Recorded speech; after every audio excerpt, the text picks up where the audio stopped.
Well, good afternoon, everyone. Thank you for joining us. We especially want to thank our witnesses, panel number one, and somewhere out in the audience, panel number two. Mr. Lyer just lost his ID card there. Somebody just go around and pick it up, please, and put it where it belongs. That way we'll know who you are, and you will too. Senator Bill Roth, whom I succeeded here in the United States Senate, used to say, many years ago, he would say, and his advice was, wear a big button when you're campaigning so that you'll remember your name and so will other people too. So we want to make sure people remember your name. Over the past several months, this committee has engaged in an investigation into the potential implications of virtual currencies. During the course of this inquiry, we've examined the issues and potential risks and threats that virtual currencies pose, as well as some of the potential promise that some believe they can bring. In addition, we've explored with several departments and agencies throughout our federal government how they are approaching virtual currencies as an emerging technology. This has included looking at how they are coordinating together to develop a whole of government approach that is consistent and informed. Virtual currencies, perhaps most notably Bitcoin, have captured the imagination of some, struck fear among others, and confused the heck out of the rest of us, including me. Indeed, based on conversations that my staff and I have had with dozens, maybe more, dozens of individuals, both inside and outside of government, it is clear that the knowledge and expectation gaps are wide. Fundamental questions remain about what a virtual currency actually is, how it should be treated, and what the future holds. Virtual currency can best be described as digital cash. It is generated by computers, lives on the internet, and can be used to purchase real and digital goods across the world. Some proponents believe that digital currencies can prove valuable to those in developing countries without access to stable financial systems. Others believe it could prove to be the next generation payment system for retailers, both online and in the real world. At the same time, however, virtual currencies can be an effective tool for those looking to launder money, for those looking to traffic illegal drugs, for those looking to exploit children around the world, and the list goes on. While virtual currencies have seen increased attention from regulators, from law enforcement, from investors and entrepreneurs in recent months, there are still many unanswered questions and unresolved issues. This isn't the first time that advances in technology have posed challenging questions, challenging issues for policymakers and for society as a whole. As we know, technology is dynamic and changes quickly. Concepts like email and even the internet itself were once alien and difficult to understand and navigate. Now most of us can read and respond to email on a device we keep in a purse or coat pocket and search the web on multiple platforms. I like to use the example, when I first showed up for duty here in the U.S. Senate in 2001, we received for every email that came in to us from constituents in Delaware and across the country, for every email we received probably 10 to 15 letters. I asked my staff a couple of months ago to tell me if that ratio had changed. And now for every 12 or 13 emails we get one letter. And that's probably a pretty good metaphor for the situation. I'll be the first to admit that, like most Americans, I am no technical expert in virtual currencies. I think all of you are gathered in this room who are, and we'll see. But hopefully some of our panelists are those experts, and we'll learn a lot from you today. What I do know is that a number of smart people, both inside and outside of government, view this as a major emerging issue that is deserving of our attention, and that includes this committee's attention. The ability to send and receive money over the internet, nearly anonymously, without a third party, has a lot of wide-ranging implications. Our government needs to pay attention to this technology and to understand and, where appropriate, address these implications. This was made all the more clear last month when federal law enforcement took down and seized an online marketplace called the Silk Road, on which many illegal products and services were bought and sold via Bitcoin. The most popular products for sale were illegal drugs, foreign documents such as IDs and passports, Other services were also for sale, including hacking services. We're told that approximately $1.2 billion in transactions were made through the Silk Road. The site lived on what is often called the dark web, also known as the deep web. The dark web consists of web pages and data that are only available via special software that keeps users anonymous. Many sites and data on the dark web have been deliberately built to be untraceable in order to protect the anonymity of the user. And Silk Road was one of those sites. My understanding is that individuals could navigate to Silk Road anonymously and use Bitcoin, which can be sent to someone nearly anonymously to make purchases. The anonymity of the marketplace and near anonymity of the currency made it nearly impossible for law enforcement to track, and therefore made it an attractive place for criminal activity. In fact, in the course of our investigation, the Department of Homeland Security informed us that the suspects who allegedly sent ricin to President Obama in April of this year was a vendor on Silk Road. Law enforcement, including the FBI, Immigration and Customs Enforcement, and the Secret Service, should be applauded for their work in taking down a major international criminal enterprise. But while Silk Road was perhaps the most well-known, if not the only marketplace where illicit goods are bought and sold through Bitcoin transactions, today a number of similar enterprises that accept Bitcoins are still in business, selling weapons, child pornography, and even murder for hire services. While today I suspect we'll talk a lot about the well-known virtual currency Bitcoin, there are numerous other virtual currencies operating on the Internet today, each with its own set of specific features. That said, whether it's Bitcoin or any of the other virtual currencies, the federal government and society as a whole need to come together to figure out how to effectively deal with it. Whether or not digital currencies prove to be a boom or a bust, I think it's clear that some folks just want a chance to try and play by the rules. And that's difficult to do if the rules or proper authorities aren't clear or if the future is uncertain. It's also difficult if a large number of bad apples are allowed to spoil the bunch. With that, normally I would turn to my right and I would say, Dr. Coburn, you're recognized for whatever comments you would like to offer. I believe he is traveling back from Oklahoma. I hope he'll be able to join us at some point during this hearing. Others of our colleagues will too. We start voting at 5:30. And what usually happens on Monday afternoons is people are coming in, senators are coming in from all over the country, and they will drift in and out of hearings like this one. And my hope is that before we're done, a number of them will be able to join us. I want to take now just a moment, if I can, to welcome and introduce, just very briefly, our first panel of distinguished witnesses. Our first panel is Jennifer, on our first panel, our first witness, in fact, the leadoff hitter, is Jennifer Shasky-Calvary, Director of the Financial Crimes Enforcement Network, known as FinCEN, a bureau of the Treasury Department. As Director of FinCEN, Ms. Shasky-Calvary, do you go by both names? Is it? Typically just Shasky. Okay, all right. As Director of FinCEN, Ms. Shasky oversees the protection of U.S. financial systems from money laundering and other forms of illicit financial activity. Prior to joining Treasury, Director Shasky-Calvary, also known as Director Shasky, serves as the Chief of Asset Forfeiture and Money Laundering Section at the Department of Justice. Our second witness has a name I've never heard before, and her first name is Mythily, right? Mythily? It sort of rhymes with mightily, right? Mythily Rahman. I have that right? Good. Has your name ever been mispronounced?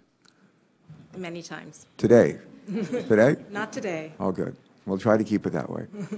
Ms. Rahman is Acting Assistant Attorney General for the Department of Justice Criminal Division.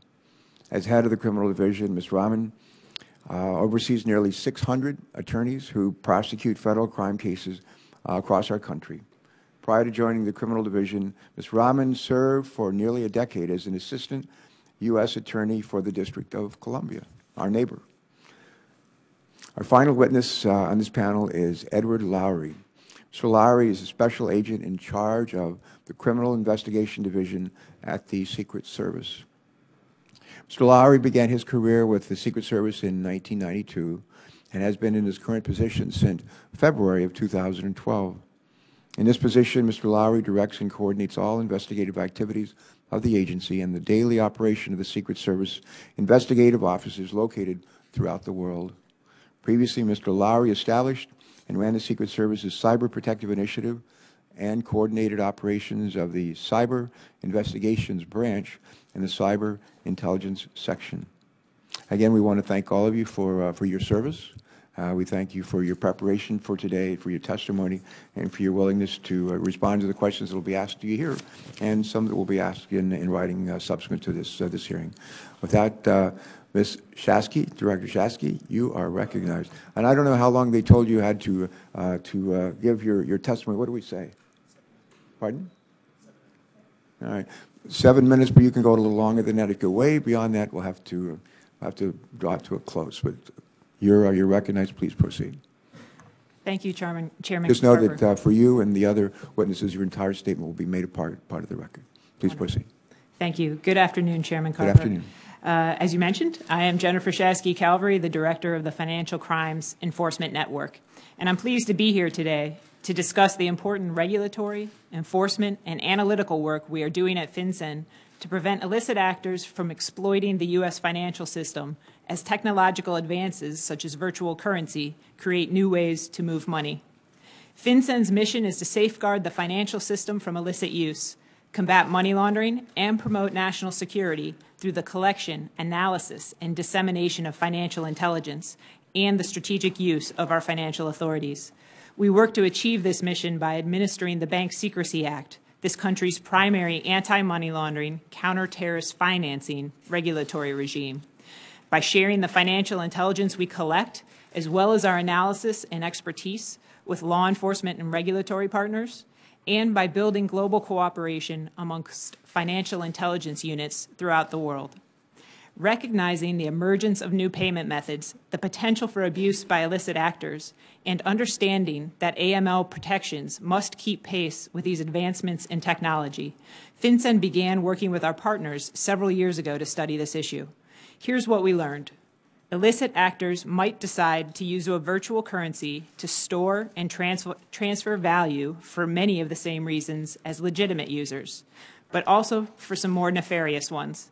Specifically, an illicit actor may choose to use virtual currency because it enables the user to remain relatively anonymous, is easy to navigate, may have low fees, is accessible across the globe with a simple internet connection, can be used to both store and make international transfers of value, does not typically have transaction limits, is generally secure, features irrevocable transactions, and depending on the system, may have been created with the intent to facilitate money laundering. And finally, provides a loophole from AML, CFT regulatory safeguards in most countries around the world. Indeed, the idea that illicit actors might exploit the vulnerabilities of virtual currency to launder money is not merely theoretical. Liberty Reserve, a virtual currency administrator, engaged in a $6 billion money laundering operation, facilitating credit card fraud, identity theft, investment fraud, computer hacking, narcotics trafficking, and child pornography. And just recently, the Department of Justice alleged that customers of Silk Road, the largest illegal drug and contraband marketplace on the internet, were required to pay in bitcoins to enable both the operator of Silk Road and its sellers to evade detection and launder hundreds of millions of dollars. That being said, it is also important to put virtual currency in perspective. It has been publicly reported that Bitcoin processed transactions worth approximately $8 billion over the last year, whereas the best estimate for the amount of criminal proceeds available for laundering throughout the financial system, at least in 2009, was $1.6 trillion. By way of comparison, in 2012, PayPal processed $145 billion in online payments. Western Union made remittances totaling $81 billion, and Bank of America made $245 trillion in wire transfers. Thus, while of growing concern, to date, virtual currencies have yet to overtake more traditional methods to move funds, whether for legitimate or criminal purposes. Nonetheless, to address growing concerns, in July 2011, after a public comment period designed to receive feedback from industry, FinCEN released 2 regulations which update several definitions and provide the needed flexibility to accommodate innovation in the payment system space, including virtual currencies, under our pre-existing regulatory framework. Then, this last March, as a follow-up to the regulations, FinCEN issued additional guidance to further clarify the compliance obligations for those virtual currency actors covered by our regulations. In short, they are required to register with FinCEN, put AML controls in place to harden themselves as targets, and provide certain reports to FinCEN on suspicious and other activity. It is in the best interest of virtual currency providers to comply with these regulations for a number of reasons. First is the idea of corporate responsibility. Legitimate financial institutions do not go into business with the aim of laundering money on behalf of criminals. Any financial institution could be exploited for money laundering purposes, though. What is important is for institutions to put controls in place to deal with those money laundering threats and to meet their AML reporting obligations. At the same time, being a good corporate citizen and complying with regulatory responsibilities is good for a company's bottom line. Every financial institution needs to be concerned about its reputation and show that it is operating with transparency and integrity within the bounds of the law. Legitimate customers will be drawn to a virtual currency or administrator or exchanger where they know their money is safe and where they know the company has a reputation for integrity. And banks will want to provide services to administrators or exchangers that show not only great innovation, but also great integrity and transparency. The decision to bring virtual currency within the scope of our regulatory framework should be viewed as a positive development for this sector. It recognizes the innovation virtual currencies provide and the benefits they might offer society. Several new payment methods in the financial sector have proven their capacity to empower customers and expand access to financial services. We want such advances to continue. However, those institutions that choose to act outside of the law will be held accountable. FinCEN will do everything in its regulatory power to stop abuses of the U.S. financial system. We have proven our willingness to do just that by using our targeted financial measures under Section 311 of the Patriot Act to name Liberty Reserve as a primary money laundering concern and entering into rulemaking to terminate its access to the U.S. financial system. We stand ready to take additional regulatory actions as necessary to stop other abuses. As the financial intelligence unit for the United States, FinCEN must stay current on how money is being laundered in the United States so that we can share this expertise with our many law enforcement, regulatory, industry, and foreign partners, and effectively serve as the cornerstone of this country's AML CFT regime.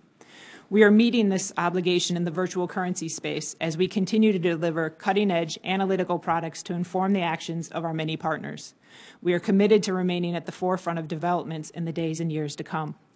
The administration has made appropriate oversight of the virtual currency industry a priority, and FinCEN is very encouraged by the progress we have made thus far. Thank you for inviting me to testify before you today. I'd be happy to answer any questions that you may have. Thank you so much for being here, for the meeting you had with our staff and me last week, and for your testimony. Thank you. Ms. Rahman, please proceed. Good afternoon, Chairman Carper, and thank you for the opportunity to appear before the committee today to discuss the Department of Justice's work regarding virtual currencies. At the Justice Department, we look at virtual currencies through the lens of criminal law enforcement. We recognize that virtual currency systems can be a legal means of exchange, but we also recognize that criminals will always seek to take advantage of new technologies to commit, further, or hide their crimes.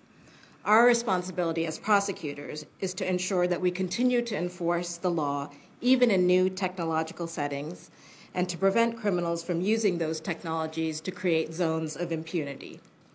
As I will describe in my testimony today, the Department of Justice has been aware of the threat posed by the criminal use of virtual currencies for several years.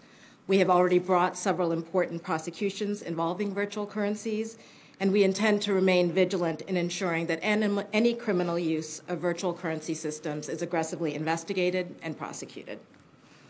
As an initial matter, I should note that virtual currency systems, so long as they comply with applicable anti-money laundering and money transmission laws and regulations, are not inherently illegal, and they can be appealing to consumers because they can provide cheap, efficient, and convenient means to transfer currency. Many of those same features, however, also make virtual currencies appealing to criminals. We have seen increasing use of such currencies by drug dealers, traffickers of child pornography, and perpetrators of large-scale fraud schemes. Most significantly, we have seen evidence that criminals are drawn to virtual currencies for two main reasons. First, their perception that virtual currencies offer greater anonymity than traditional financial services, and second, the irreversibility of many virtual currency transactions. These features can significantly complicate our ability to utilize one of the most basic techniques we use in criminal investigations, following the money. The Justice Department has long recognized the potential for the criminal misuse of virtual currency and launched our first major prosecution of an illicit virtual currency service in 2007, when we indicted eGold and its three principal owners on charges relating to money laundering and operating an unlicensed money transmitting business. As that indictment alleged, the only information a customer had to provide to set up an eGold account was a working email address. As a result, eGold became a popular payment method for sellers of child pornography, operators of investment scams, and perpetrators of credit card and identity fraud. At its peak, eGold reportedly moved over $6 million a day. eGold and its owners were convicted in 2008. Since that time, we have continued to ensure that we aggressively address any criminal misuse of virtual currency systems, especially as those systems evolve and develop. When virtual currency systems fail to live up to their obligations under existing law, we take action. Earlier this year, for example, we unsealed charges against Liberty Reserve, an offshore virtual currency business, for allegedly running a $6 billion money laundering operation, the Justice Department's largest ever money laundering prosecution. As alleged in the department's filings, Liberty Reserve became a system of choice for cybercriminals and was used in a wide array of illegal activity, including credit card fraud, identity theft, investment fraud, computer hacking, and the trade of child pornography. As a result of the department's actions and the coordinated actions taken by law enforcement agencies in 17 countries around the world, Liberty Reserve was effectively put out of business, 7 defendants were charged, and numerous assets were seized. One of the defendants pleaded guilty just 2 weeks ago. More recently, the department announced significant steps in its investigation of Silk Road, alleged to be one of the largest online marketplaces for illegal goods and services, including large quantities of illicit drugs. Allegedly operated by a U.S. citizen living in California at the time of his arrest, Silk Road accepted bitcoins exclusively as a payment mechanism on its site. Charges against Silk Road and its administrator were unsealed just last month in 2 different districts. The charges against Silk Road's operator included drug distribution, attempted witness murder, and attempted murder for hire. As part of that takedown of Silk Road, the department seized over 170,000 bitcoins, valued as of this past Friday at over $70 million. The department recognizes that in order to stay abreast of rapidly changing technological environment, we must coordinate our enforcement strategy across the federal government. For that reason, we are working closely with the Virtual Currency Emerging Threats Working Group, a variety of law enforcement agencies both here and abroad, and of course FinCEN. From the view of law enforcement, FinCEN's recent guidance applying anti-money laundering and know your customer requirements to virtual currency exchanges was an important step in safeguarding our collective ability both to deter criminal activity and to investigate it successfully when it occurs. While there is much more to do, the department is encouraged by virtual currency services that are attempting to comply with U.S. law.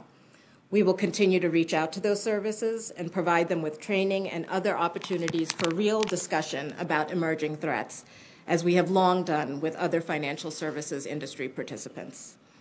As the virtual currency industry grows, we will continue to explore how new strategies or legislation can play a role in ensuring that virtual currency systems do not become a haven for criminal activity. We look forward to working with Congress to ensure that law enforcement continues to have the tools necessary to enforce the law and protect the public. In the meantime, we will continue to aggressively use our existing authorities to deal with those virtual currency systems that do not comply with the law and to aggressively prosecute criminals who use those systems as part of their criminal schemes. And of course, we will continue to innovate in how we investigate crime to deal with whatever changes may come. Thank you for the opportunity to discuss the department's work in this area, and I look forward to answering any questions you might have. Good. Well, we look forward to asking some questions. We very much appreciate your testimony and for joining us today. Mr. Lowry, you're recognized. Please proceed. Good afternoon, Chairman Carper. Thank you for the opportunity to testify on behalf of the Department of Homeland Security regarding the risks and challenges posed by digital currencies and the role of the United States Secret Service in investigating crimes associated with online payment systems. Digital currencies have developed and grown over the last 17 years as part of the continuing integration of information technology into the financial system. As the original guardians of the nation's financial payment systems, since 1865, the Secret Service has continually adapted its investigative methods to keep pace with the evolving use of information technology within the financial system. Since the founding of eGold in 1996, both digital currencies and various internet-based payment processors and exchangers have grown to be a significant participant in the global financial system, processing tens to hundreds of billions of dollars annually in total transaction volume. Criminals and other illicit organizations use digital currency. These groups seek out those digital currency exchangers and providers that best enable them to conceal their illicit activities. For example, Liberty Reserve is alleged to have laundered more than $6 billion during its operation before the Secret Service joint investigation with ICE and IRS criminal investigations dismantled it. The growth of digital currencies and internet-based payment systems is expected to continue for the foreseeable future, along with the use of these systems in the conduct of criminal activity. DHS law enforcement approaches digital currencies within the context of its authorities to investigate criminal activity. As a result of Secret Service and ICE investigations, exchangers of digital currency have been charged and convicted with operating unlicensed money transmitting businesses in violation of 18 U.S.C. 1960 and various state laws. Additionally, as a result of our investigations, digital currency providers have been charged and convicted for money laundering in violation of 18 U.S.C. 1956 and 1957. As FinCEN emphasized in March of this year, digital currency administrators and exchangers have legal responsibilities under various anti-money laundering laws, Title III of the Patriot Act, the Bank Secrecy Act, and FinCEN regulations. DHS law enforcement works closely with interagency, state, local, and international partners in conducting criminal investigations in their respective jurisdictions that may involve the use of digital currencies, including their use for money laundering purposes.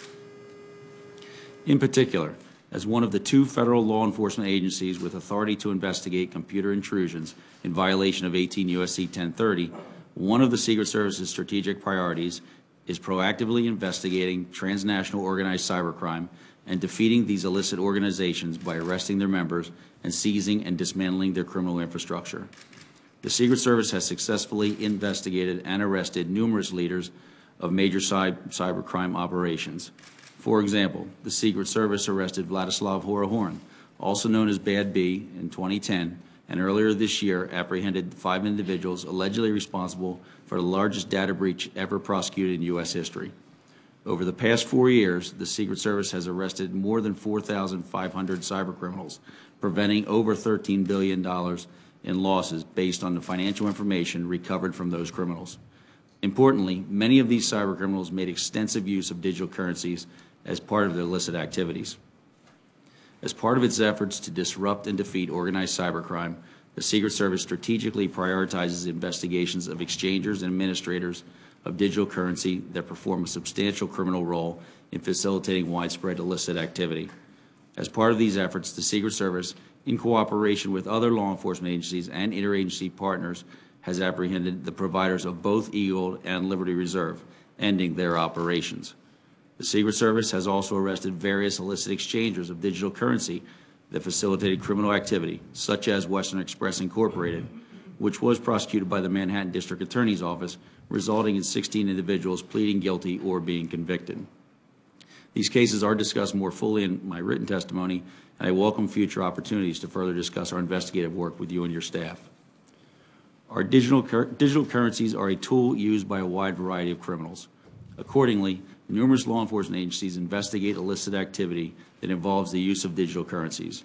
Through the Secret Service's nationwide network of electronic crime task forces, federal, state, and local law enforcement collaborate with the private sector and academia to effectively address the challenges that criminals' use of information technology, including digital currency, pose to law enforcement at all levels of government. Additionally, the Secret Service and ICE are participating agencies in FinCEN and work closely with them to ensure regulatory and enforcement activities are coordinated. And, like all federal law enforcement, the success of Secret Service investigations requires partnering with the U.S. attorneys throughout the country.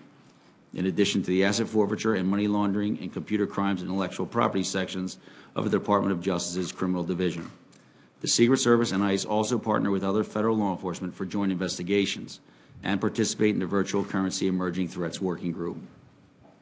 While digital currencies may provide potential benefits, they present real risks through their use by the criminal and terrorist organizations trying to conceal their illicit activity. As such, digital currencies challenge law enforcement's ability to carry out our responsibilities to enforce the law and suppress criminal activity. The Secret Service has a long history of adapting its investigative methods to maintain the integrity of the nation's financial infrastructure. As a DHS law enforcement agency, we are committed to partnering with law enforcement at all levels of government to increase the security of the nation while addressing the challenges posed by digital currencies. The Secret Service will continue to conduct effective criminal investigations to keep America safe and prosperous. Thank you for the opportunity to testify on this important topic, and I look forward to your questions. Mr. Lowry, thank you so much. And again, our thanks to each of you for your testimonies and your preparation today. And in anticipation of this hearing a week or two ago, I was trying to get my head around this subject, and I asked my staff to talk to me about the early days of the internet, and there were a number of concerns raised about how it might foster or facilitate illegal activities, and but there are some who said there could be a lot of benefit here as well. And I asked them if that was maybe an analogy that was applicable here for virtual currencies. Just walk us back in time, if you will, the early days of the internet when you guys were in middle school or before that, and talk to us about some of the early concerns that we had with the bad that made the criminal activity that could flow through the internet, and at a time when we never imagined we would have the kind of commercial activity that we're going to see in the coming month as people celebrate the holiday season, and by a lot of commerce that takes place over the internet. A lot of presents are going to be sent over using the internet. We never imagined anything like YouTube, Wikipedia, Google searches. It's pretty amazing what it's become. The ability to download music, video. Although in the early days, I recall hearing a number of concerns about the bad that could flow from the internet. Is this a good corollary or not? And if so, how? And if not, why not? And we'll just start with you, Ms. Shasky, please. Senator, I believe your analogy is an apt one. So often when there's a new type of financial service or a new player in the financial industry, the first reaction by those of us who are concerned about money laundering or terrorist finance is to think about the gaps and the vulnerabilities that it creates in the financial system and how illicit actors will take advantage of those vulnerabilities or gaps. But it's also important that we step back and recognize that innovation is a very important part of our economy. It's very important in this country. It's something that we're known for and proud of and want to continue. So I think the challenge, at least at FinCEN, is for us to balance and have smart regulation that both mitigates the concerns of illicit actors operating in our financial system while at the same time minimizing the burden as much as we can. We believe that we've done just that with this rule by clarifying that virtual currency exchangers and administrators fit within our pre-existing regulatory regime. All right, thank you. Ms. Rahman, same question. Walk us back in time. Early concerns, those that were realized, and then some of the potential that may have come along through the internet that perhaps we'd never envisioned. And does that apply here, that example? Is it appropriate here? I think, as I alluded to in my written testimony, as emerging technologies develop and change, As law enforcement, we remain attuned to the criminal misuse of those technologies. But of course, as you describe it, there are many legitimate uses. And as I hope I have always also made clear in my testimony, these virtual currency services are not in and of themselves illegal, so long as they comply with our applicable money laundering laws and our money transmission laws and regulations. And so I think it is our duty as law enforcement to stay vigilant about the criminal misuse of those virtual currency systems, while recognizing that, of course, there are many legitimate users of those services. Our experience over the last several years has showed us that there is reason for our vigilance, and there is good reason for us to remain vigilant. Liberty Reserve was the largest money laundering case ever brought by the Department of Justice, and that is an important fact. And it reminds us that there is good reason for us to remain watchful, and we intend to do that. But we also intend to balance that against the need for legitimate users to use those virtual currency systems as it was intended to. All right, thank you, ma'am. Mr. Lowry, same question, please. Within the confines of the Secret Service investigations, the Secret Service was enacted to fight counterfeiting at the time in 1865. In the Secret Service, the hallmark of our investigations have always been adapting to a changing threat. As I've said, we started with counterfeit, we've moved into fraud, always defending the nation's financial infrastructure.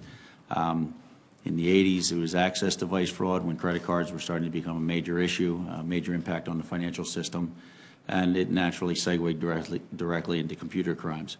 In recognition of that fact, as I mentioned in my testimony, the Electronic Crimes Task Force model is widely respected throughout the country, and it is the way that the service stays in tune with the changing technology and the threats that can come from the internet.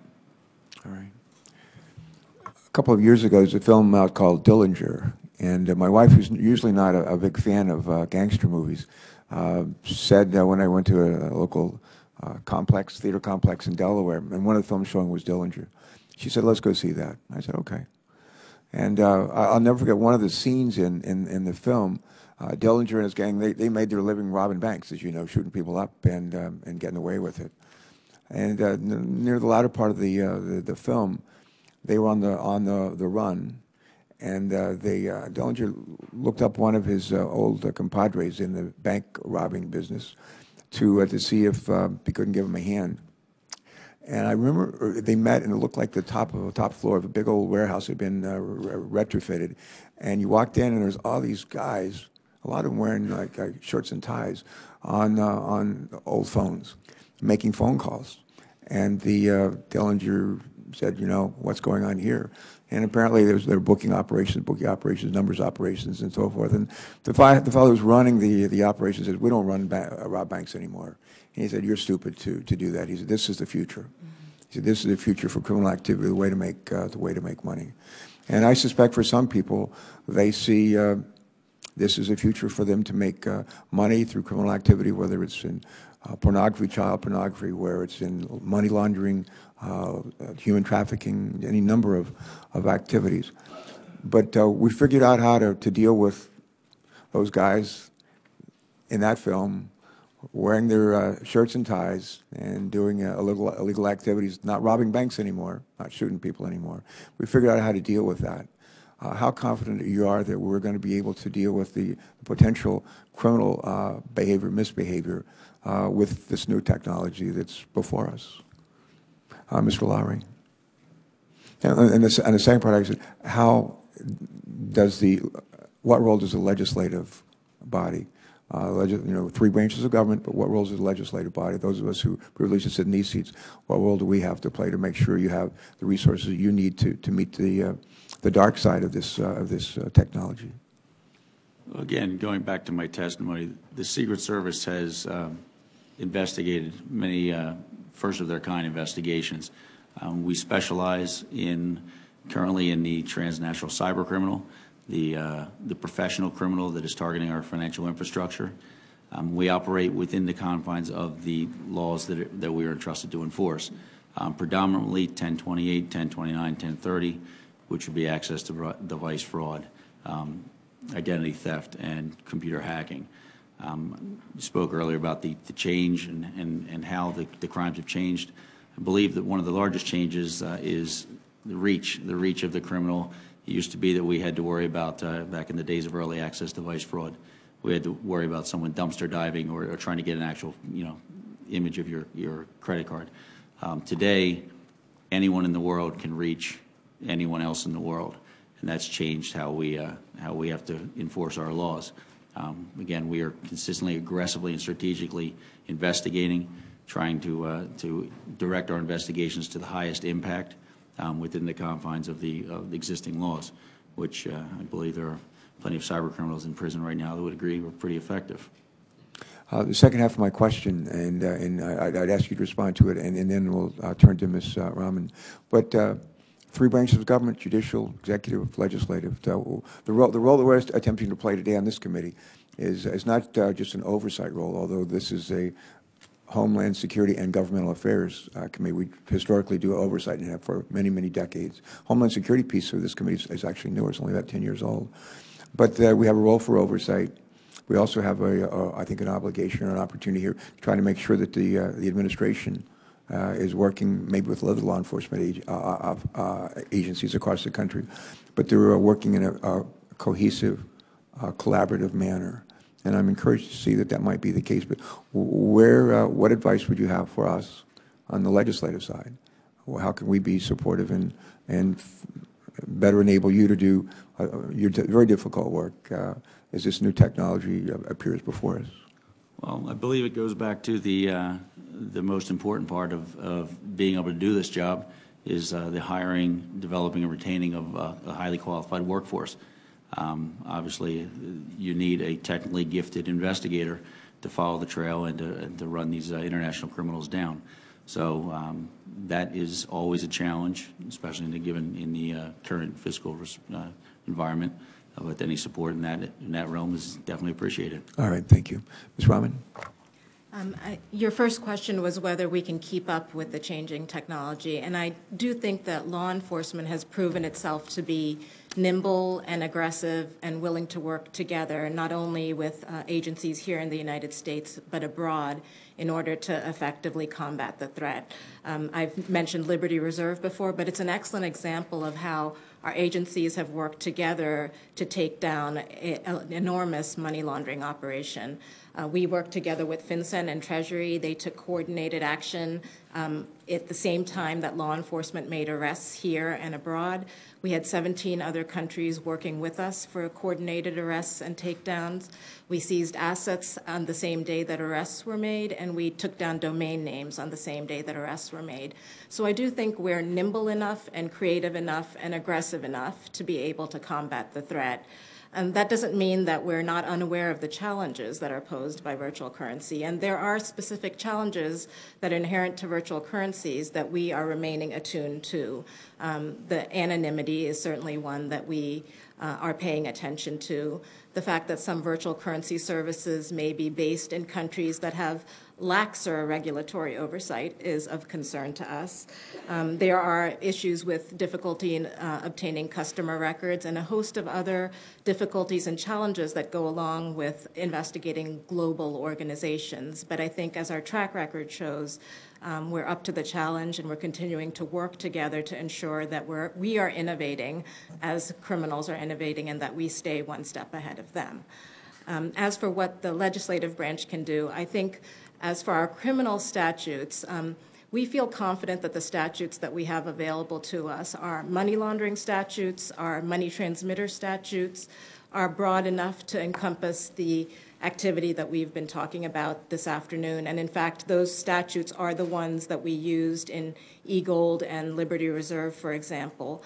And of course, to the extent that criminals are using virtual currencies as part of their criminal enterprises, the actual substantive criminal statutes are also applicable. For example, if a child exploitation enterprise is trading child pornographic images in virtual currency, we should be able to charge that under traditional child exploitation statutes. And so we feel confident that the statutes that we have on the books are flexible enough to meet our needs. That having been said, we're always looking for ways to close any gaps that might arise, or to close any gaps that we might see that we aren't seeing right now. And we'd be happy to continue to work with you and your staff to ensure that we let you know whenever we need those legislative tools. All right, thank you. Ms. Shasky, would you respond to that question as well, please? Sure. Actually, the two questions.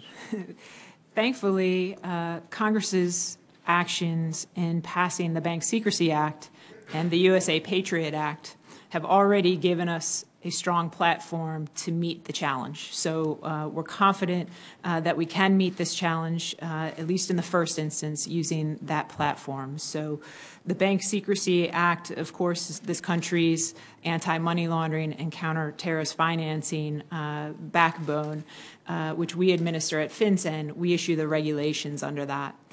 In 2011, when we expanded some of our definitions to enable us to have flexibility in going after new payment systems, our hope was that these regulations would live with changes in the market. What we found is that it's done just that. So as virtual currency has come more strongly to the forefront over the last year or 2 years, that definition has been broad enough for us to encompass virtual currency administrators and exchangers in our pre-existing regulations under the Bank Secrecy Act.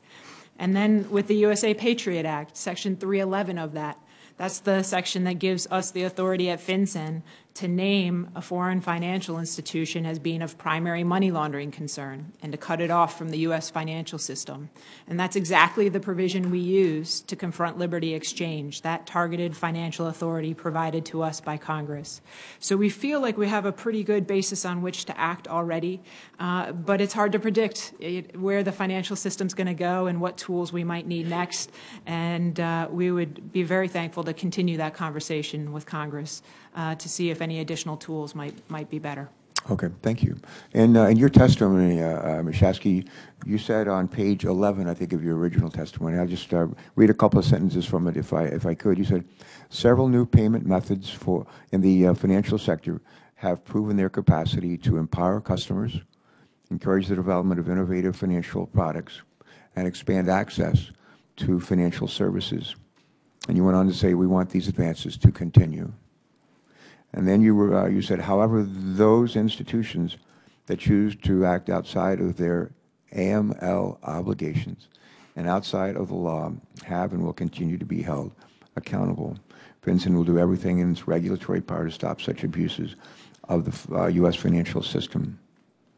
Now, when you talked about several new payment methods in the financial sector that have proven their capacity to empower customers and encourage the development of innovative financial products, maybe expand access to financial services. This is the bright lining in this technology of virtual currencies. Just maybe give us some examples, some concrete examples, if you will, how those have worked out for the good. Sure. I think the one that comes first to mind is the stored value cards, another area where we've thought not only about the risks from illicit actors, but also the benefits that it can offer to consumers. And we've seen many of the unbanked use prepaid cards to gain their initial access to the U.S. financial system, and many might argue that that's been a positive for society. In my own personal experience, I think of online banking and the changes that's made for me as a consumer, and the idea of ACH, where I can now take a picture of a check and deposit it into my account. Some of these technological advances make things easier for the consumer. And so those would be examples that come to mind. But with each of these, we needed to think in the early days as they came to market, how might criminals use these systems? How might they exploit systems? Because the fact is, any financial service, any type of financial institution can be exploited. Cash is probably still the best medium for laundering money. But we need to, the important thing is to put measures in place that mitigate that risk. All right.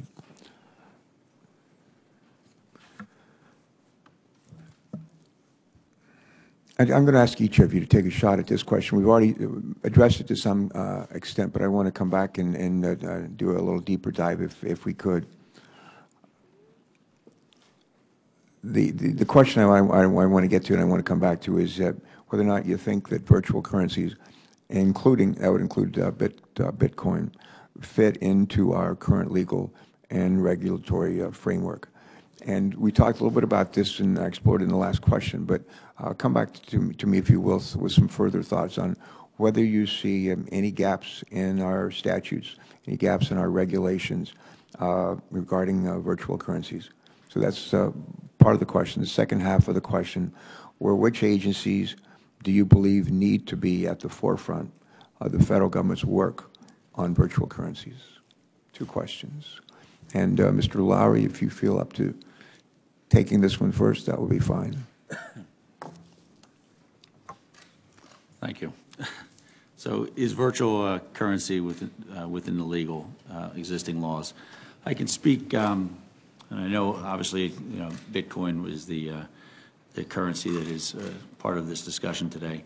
I can speak within the framework of the Secret Service investigations and what we see out there, and I think it's important to recognize that within what we see in our investigations, that the online cyber criminals, the high-level international cyber criminals that we're talking about, have not, by and large, gravitated towards the peer-to-peer cryptocurrency, such as Bitcoin. Again, this is within the confines of what we've dealt with. The Eastern European cyber criminals that we have developed a specialty in have, by and large, gravitated towards a centralized digital currency that is, as my colleague discussed earlier, that is based in a locale that may have less regulatory guidelines, may have less aggressive law enforcement. So that is a distinction I think needs made. Is the virtual currency within the existing laws? I believe there are plenty of opportunities for digital currencies to operate within the existing laws and regulations. And as far as the Secret Service investigations are concerned, as long as they fit within the laws and they comply with existing FinCEN guidance, then there would be no violation, no reason for the Secret Service to look into it. All right. Ms. Rahman, would you respond to the same question, especially the second half of the question, which agencies do you believe need to be at the forefront of the federal government's work on virtual currencies? Starting with that question then first, I think the Department of Justice recognized a few years ago that a joint effort was needed, and the FBI set up and led the Virtual Currency Emerging Threats Working Group, which is now the working group that my colleagues here and many other agencies participate in. It's borne out to be very fruitful. It's a forum that allows all of the agencies that you'd want to be at the table, the Treasury Department, our law enforcement agencies, even within the Department of Justice, the FBI, DEA, and other agencies within the Department of Justice's prosecutors. We have U.S. attorneys' offices and two sections of the criminal division, the asset forfeiture and money laundering section, and the computer crime and intellectual property section participating. OFAC, IRS, and a number of other agencies here in the United States that we think are necessary participants are in fact participants. We also have foreign law enforcement that participates in that group, including the National Crime Agency in the UK.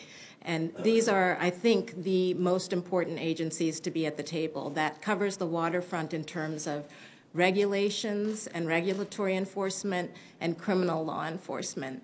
There's, of course, room for improvement, and we're always looking for additional participants. And even, in fact, last week, there were additional participants that were invited to join that working group. I think it's an excellent... From other countries or from within this country? I think, well, both, but even last week, we thought of an additional domestic agency that should be at the table, and we've invited them to participate. And so I think it's going to be an evolving process. It's proven so helpful thus far, and I think we are intending for that to continue to be an important forum in which we can talk jointly about what the emerging threats are, what each of our agencies can do to coordinate across the government, both here and abroad.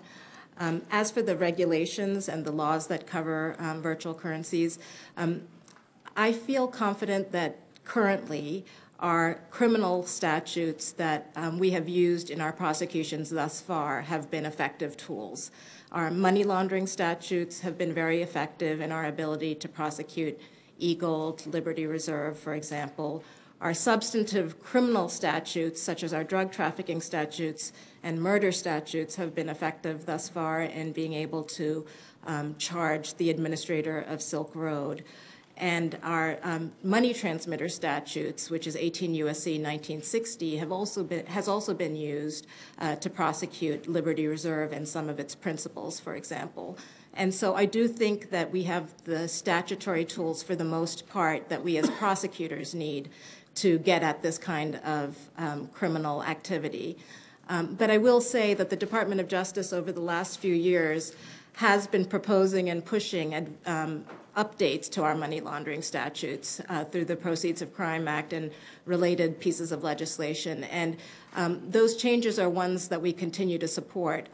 Money laundering statutes have been on the books for a long time, and they've been effective, but they can be updated. And we've proposed over the years several updates that we continue to support.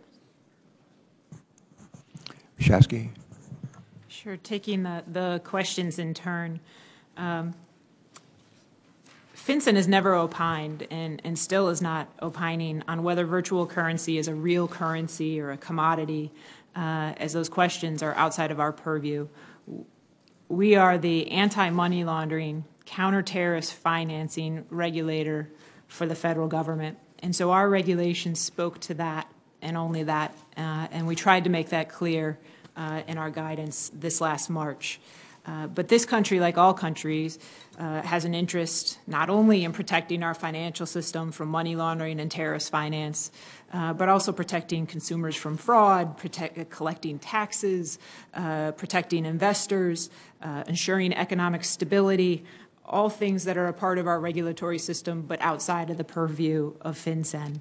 And so to the extent that this body or others feel that it's appropriate to take those considerations into account with regard to virtual currency, we would look forward to working with them to make sure we're as coordinated as possible in our actions.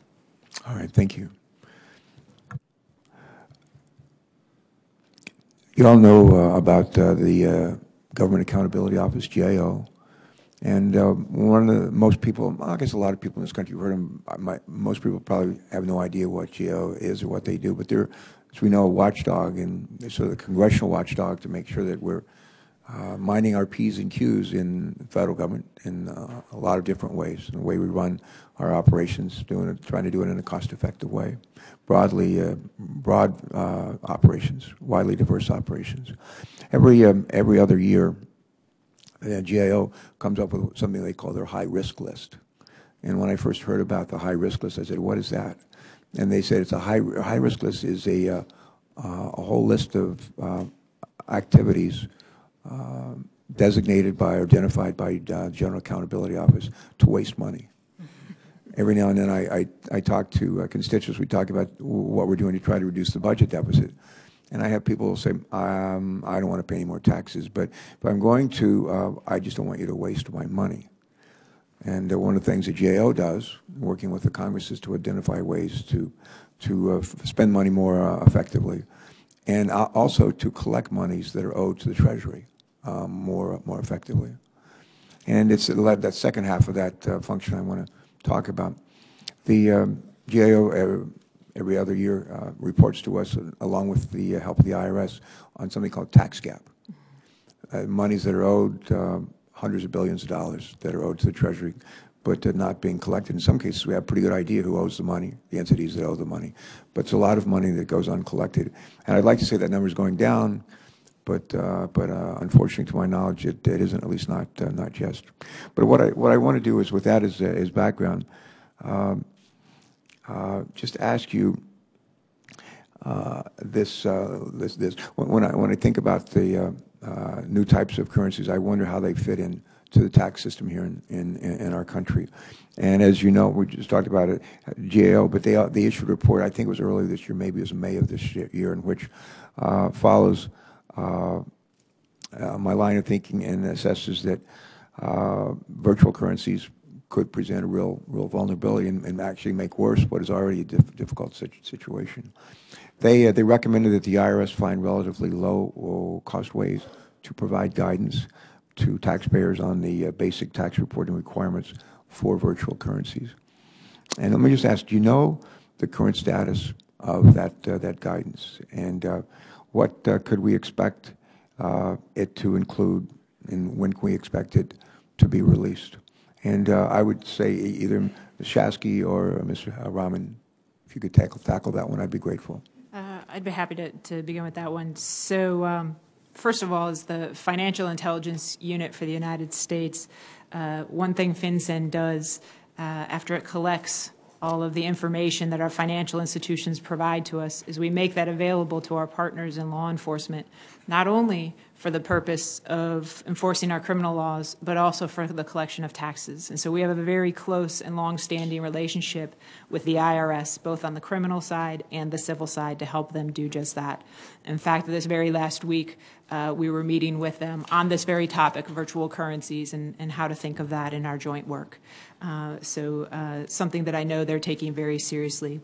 When it comes to guidance on virtual currency for taxpayers, I know there was the GAO report that suggested that IRS come out with some guidance, because there may perhaps be some question as to how to treat different uses of virtual currency for purposes of our taxing regime. And while I don't know the details and would have to refer you to IRS to get into great detail, what I can tell you, and I do know, is that they are working diligently on such guidance, and that... Any idea when we might expect to see it? My understanding is that the GAO report may have set forth some deadlines. I think it's usually 60 to 90 days. I can tell you they're actively working on it, and it's at the forefront of their minds. I think it'll be very useful guidance for the taxpayers when it comes out. Ms. Rahman, do you want to add or take away anything from what Ms. Shasky said? Certainly not take away anything. I defer to the IRS on the status of the guidance, and I am not personally aware of the status of the guidance. I will say that the Department of Justice was very aware of the GAO report. We took an interest in its findings, and we've been in discussions with the IRS about some of the findings in the GAO report. Okay. Thank you. Ms. Shasky, I think you said earlier, you might have said earlier, that FinCEN did not opine on whether or not virtual currencies are currencies or commodities. And I would just ask of you, who do you think should be making that decision? And second question would be, beyond who do you think should be making that decision, do we need that definition to be made in order to enforce the laws and regulations? I'm not sure I know who should ultimately make that decision. I do know it's outside of the... Do you think it should be Mr. Lauer over? I'm guessing it should not be Mr. Lauer. In terms of the legality of various things, I'm sure that Congress has a role in determining that. When we start talking about commodities, the CFTC comes to mind. When we talk about securities, the SEC. Regardless of who should be making those determinations, our focus at FinCEN was, we know that virtual currency currently exists. We know that it is being used to transact payments. We know that it has been exploited by some pretty serious criminal organizations, and we want to protect the U.S. financial system, as we're mandated to do, from those illicit actors, from laundering or moving money for the purposes of terrorism through our U.S. financial system. And so our entire focus has been on how can we best do that under our current regulatory scheme. The nice thing is that the regulatory scheme that we have in place has the flexibility in it to change as the landscape changes. So in other words, if some part of the industry were to ultimately be defined to come under the SEC or the CFTC, our AML, our anti-money laundering regulations, also apply to those areas of the industry. And so regardless, we're going to make sure that we're taking every mitigating step we can to prevent illicit actors from operating through the U.S. financial system. Okay. Mr. Lauer, let me focus a question on you, and maybe, if you like, Ms. Rahman. As I think you're both probably aware, A few weeks after the Silk Road website was taken down by federal law enforcement, a new Silk Road website popped up in its place. And it's hardly alone. Numerous other similar marketplaces exist on the dark web, selling drugs, selling weapons, selling child pornography, and in some cases, market for higher services. Whether or not these are real marketplaces or simply some scam artist's idea of a sick joke, it obviously makes people worried. It makes people concerned. How do we develop a strategy? How do we develop a strategy to deal with these sites? And are there particular characteristics of these sites that make it more difficult for law enforcement to respond? And would you respond to that, Mr. Lowry, and then maybe Ms. Rahman? Absolutely. So the online sites, the Secret Service in our investigations, once again, we believe there are three infrastructures in place that facilitate the online crimes. The Silk Road type criminal forums. One of the Secret Service specialties are on the criminal forums, Eastern European based predominantly, that specialize in the large-scale trafficking of stolen financial data and what have you. So there are other of these websites that specialize in specific crimes. The other part of the infrastructure is the digital currencies. The use of digital currencies, predominantly the digital currencies that fall outside of the guidance of FinCEN or outside of U.S. law, or in countries that obviously, as I said earlier, have less regulatory controls. And the third is what we call we refer to as bulletproof hosters. Referred to as what? Bulletproof hosting. It's a criminal organization, a criminal individual who specifically sets up business in a country with very little regulatory or aggressive law enforcement and provides a platform for attacks to be launched against the U.S. criminal infrastructure. So the Secret Service attacks the problem strategically.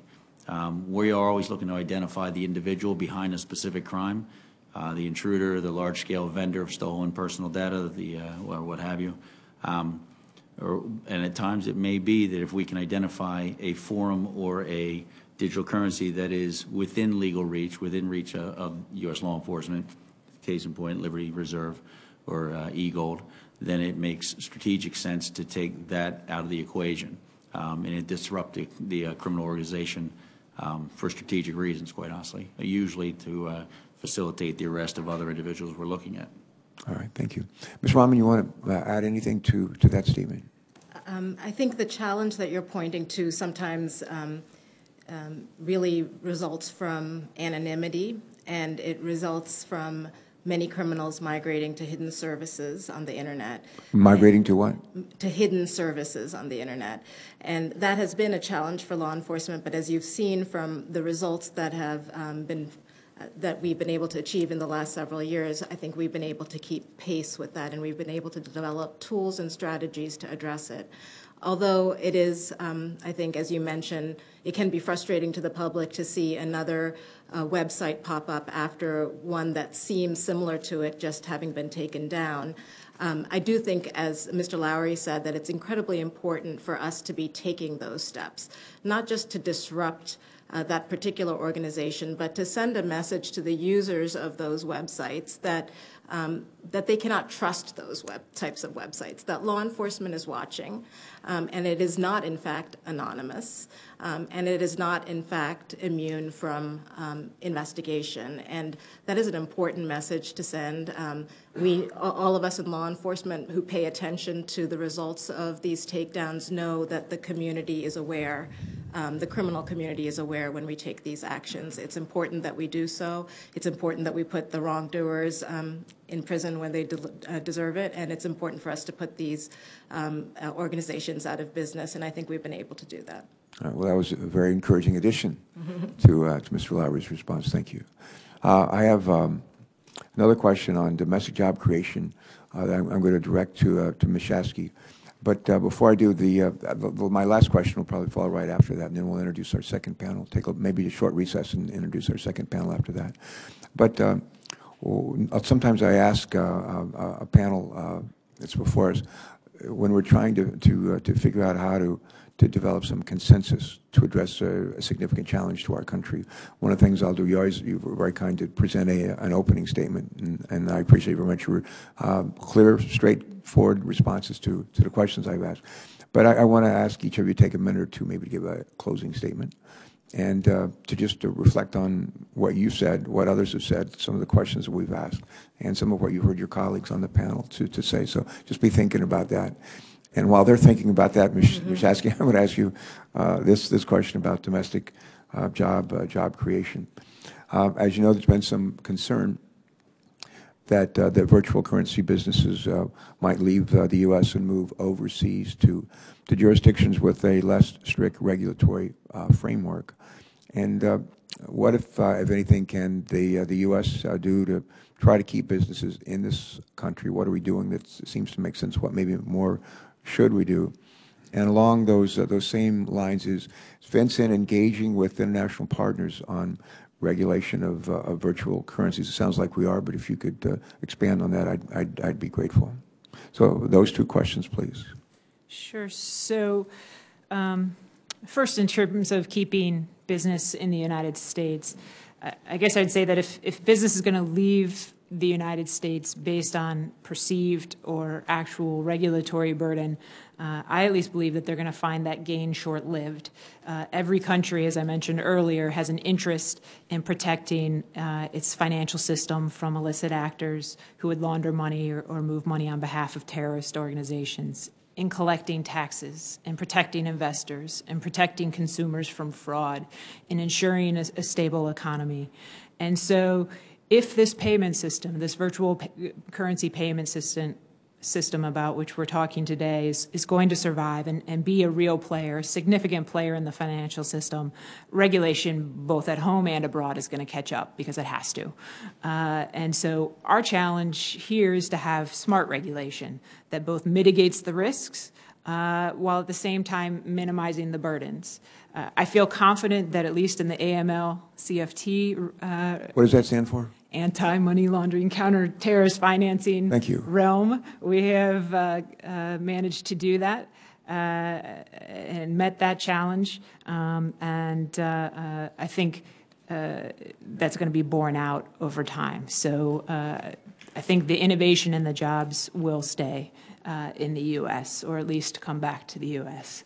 In terms of working with our international partners to ensure that we have a kind of consistent regulatory framework on the anti-money laundering side worldwide, the Financial Action Task Force is the international standard-setting body and does a good job of ensuring that countries around the world have the laws and the regulations in place. My understanding is that they're interested in taking up this issue at the FATF, as it is known.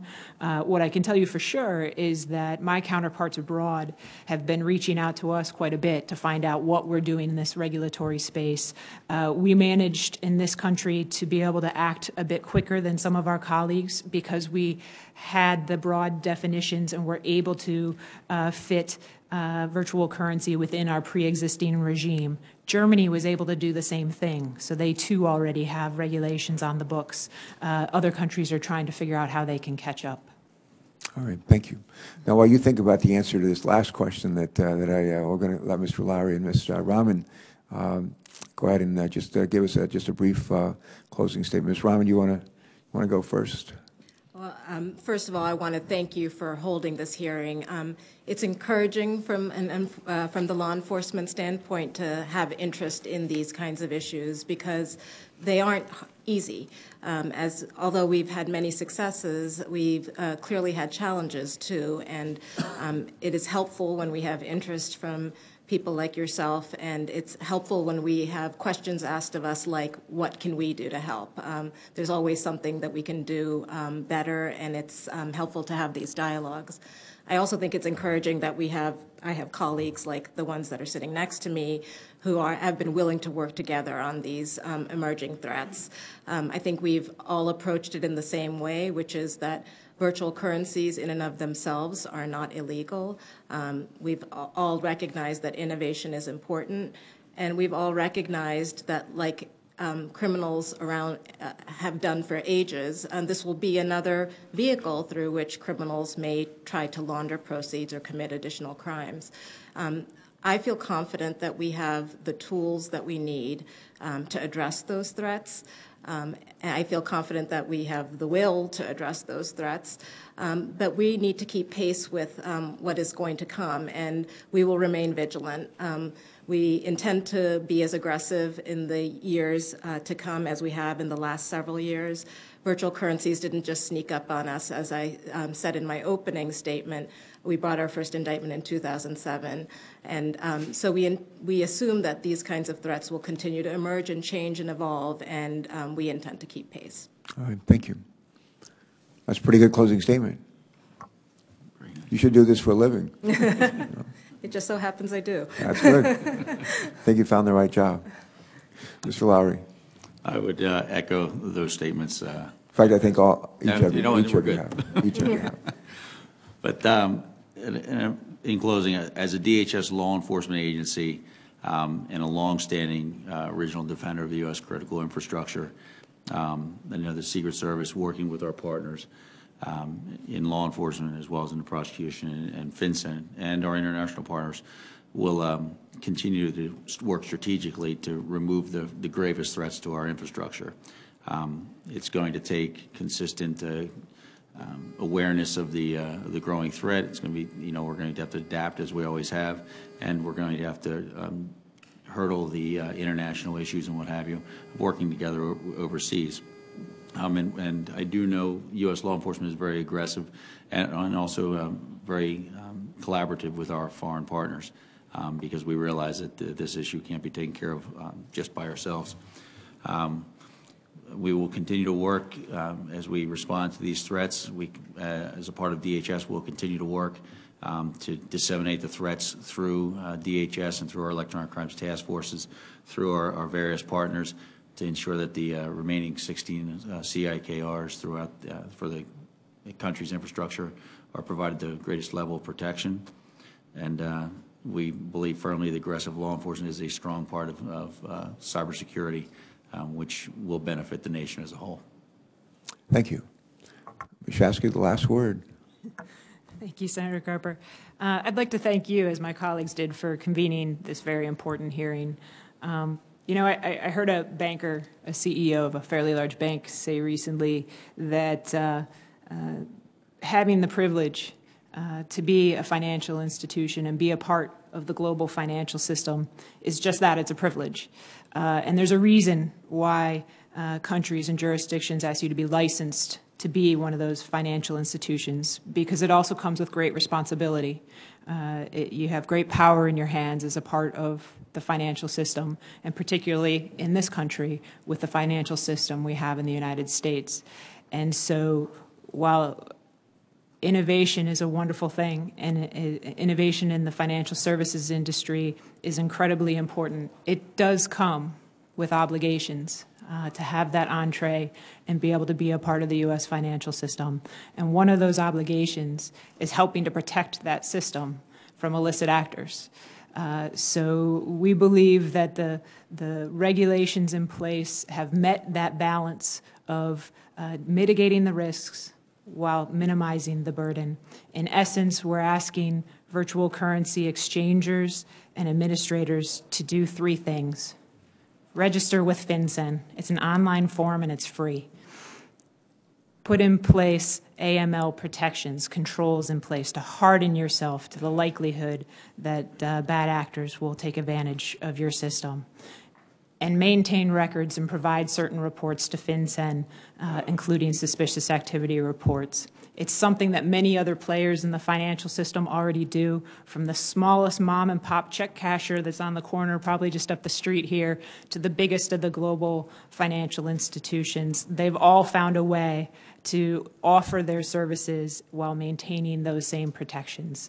And so that's what we're asking of virtual currency providers.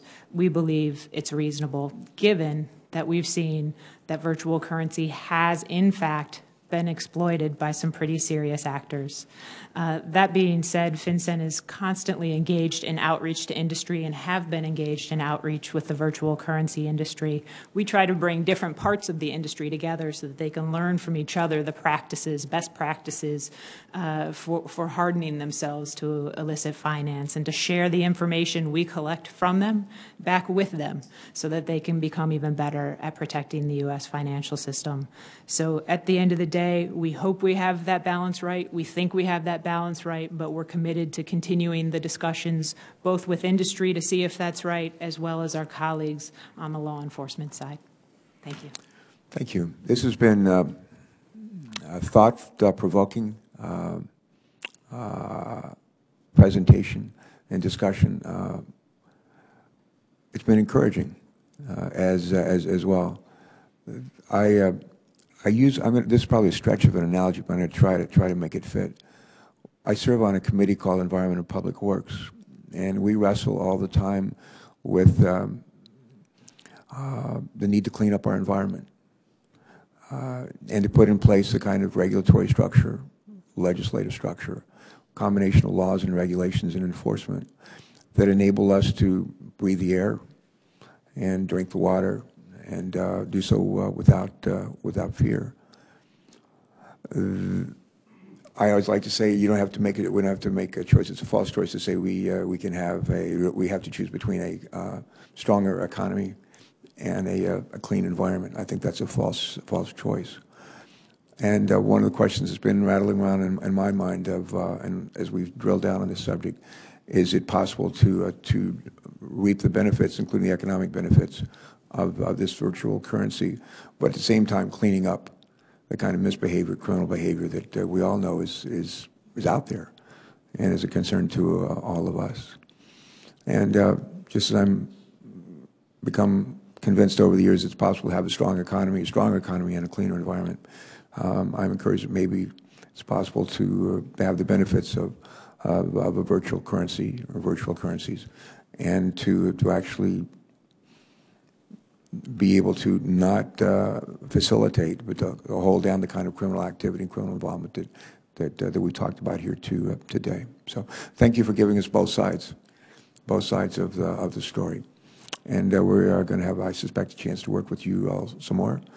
And my hope is that you'll feel free to come back and tell us informally or formally where the legislative branch of our government needs to be doing some things to make sure that whatever potential there is here for our economy and for consumers is actually realized. And while we tamp down on that illegal behavior, that criminal behavior, we all want to eliminate. So I'm going to just call just a very short recess while we change up the cards. I'm going to need to take a phone call from one of my colleagues, and we'll probably resume in about 2 minutes. But thank you all very, very much for joining us. Thank you. Now we'll just take a short recess.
Ladies and gentlemen, I'm going to ask you to find your seats. Looks like we have our witnesses lined up. And we thank you for joining us today. I'm told we're still going to start voting at 5:30, so that'll probably be a hard stop for this panel.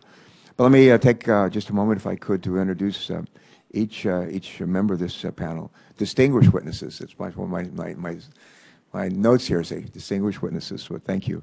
First witness is Ernie Allen, who's the President and Chief Executive Officer of the National Center for Missing and Exploited Children and the International Center for Missing and Exploited Children. Mr. Allen also serves as co-chair of the Digital Economy Task Force, which was developed to focus on the benefits and risks surrounding the digital economy, and is led jointly by the International Center for Missing and Exploited Children and Thomson Reuters.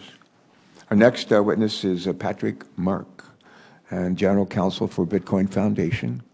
The Bitcoin Foundation works to standardize, to protect, and promote Bitcoin. Mr. Mark is also the principal and founder of Engage Legal. His expertise extends across the legal and regulatory issues governing the use of Bitcoin, virtual economies, and alternative payment systems. Previously, Mr. Mark worked in a business and legal affairs at the tech company Big Door, as an attorney at a DC-based law firm, and also as an international investigative journalist. Our third witness is Jeremy Allaire. Is it Allaire? Allaire. Mr. Allaire is the founder and CEO of Circle Internet Financial, a startup company focused on promoting mainstream adoption of virtual currencies. Serial internet entrepreneur Mr. Allaire also serves as founder and CEO of Bright Cove, one of the largest online video platforms in the United States. And our final witness is Jerry Brito. Mr. Brito is a senior research fellow at the Mercatus Center at the George Mason University and director of the Technology Policy Program. Mr. Brito also serves as an adjunct professor of law at George Mason University. His research focuses on technology and internet policy, copyright, and on the regulatory process. Good afternoon, and our welcome to each of you. Your entire testimonies will be made part of the record, and as I said to the first group, you're welcome to summarize if you'd like, and try to keep your comments about 7 minutes. If you go way beyond that, I'll have to rein you in. Otherwise, we'll be just fine. Mr. Allen, why don't you lead us off? Thank you. Thank you, Chairman Carper. As you mentioned, we have launched a digital economy task force with Thomson Reuters, the global media and information company. That was created as a result of a conference we brought together in June with private sector leaders and government officials to look at this larger problem. The task force that is working on this issue today includes the Bitcoin Foundation, the Tor Project, the Gates Foundation, the Brookings Institution, the Cato Institute, Vital Voices, law enforcement leaders from around the world, and many others. Our goal is to bring people together and work toward reasonable, balanced, effective solutions that protect the promise of the digital economy while addressing its misuse. And our task force will issue its final report in February. Let me begin by saying we are enthusiastic about the potential of virtual currencies and the digital economy for social good, particularly in helping to bring about financial inclusion for the 2.5 billion adults on the planet today without access to banks, credit cards, and the mainstream financial system. However, as you've pointed out today, there are risks. Our primary concern is the migration of child pornography, child sexual exploitation, trafficking, and other criminal enterprises to this new economy. And we believe it's happening for 3 primary reasons. The first is anonymity. The second is that this is an economy that belongs to no nation and is overseen by no central bank. And thirdly, we believe that most countries have not yet begun to apply existing law and regulations to virtual currencies at the exchange level, the point at which virtual currencies are traded for dollars, euros, pounds, or yen. Over the past year, I have consulted with law enforcement experts and financial experts around the world about this issue, and they advise as it relates to our core concern, which is the exploitation of children, that child pornography is currently being created and disseminated using anonymizing technologies and using virtual currencies for payment. They hasten to add that it is at a lower threshold of volume than drugs and other criminal goods.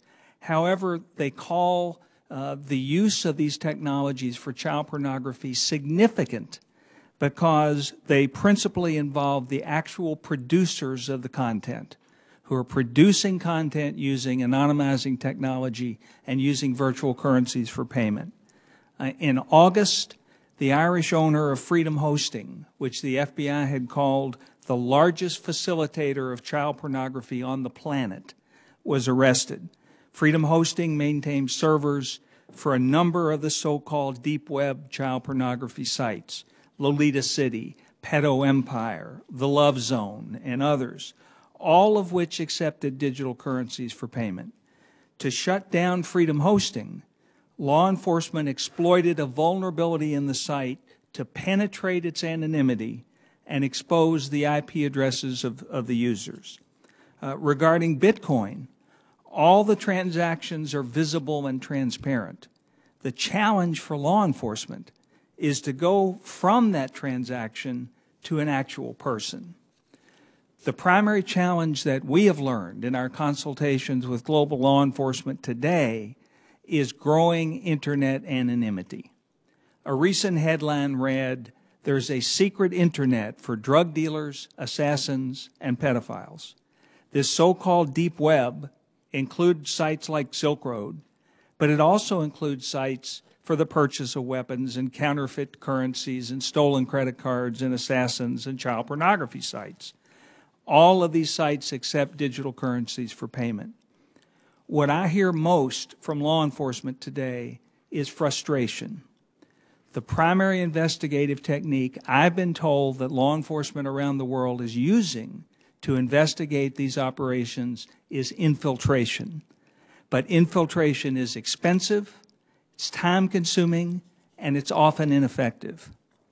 And while there's some arrests, the research indicates that most of the arrests are of those who use the anonymizing technology improperly and leave a trail. They connect to a non-anonymous IP address, providing a trail to follow. And even the Silk Road arrest involved an offender who made a series of mistakes that made it possible for him to be identified. My concern is, with the absence of existing law enforcement tools, we're not catching the truly sophisticated, the most high-risk organized criminal offenders. Through our task force, one of the things that we're doing is exploring new techniques, including clustering Bitcoin transactions to identify patterns. And we hope to learn from the techniques that were utilized by law enforcement to penetrate Freedom Hosting. For the future, the pace of innovation will quicken, there will be new technologies, and the intensity of the effort to achieve total internet anonymity will increase. You asked, what can Congress do? I think there are four things.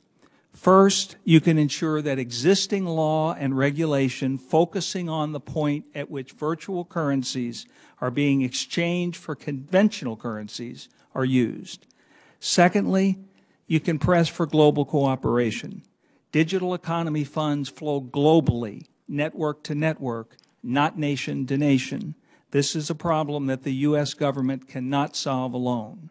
Thirdly, you can ensure that the response of government to this fragile, emerging, high-risk but high-reward area is not so draconian that the effect is simply to push these new enterprises out of the United States into countries where there's little or no regulation.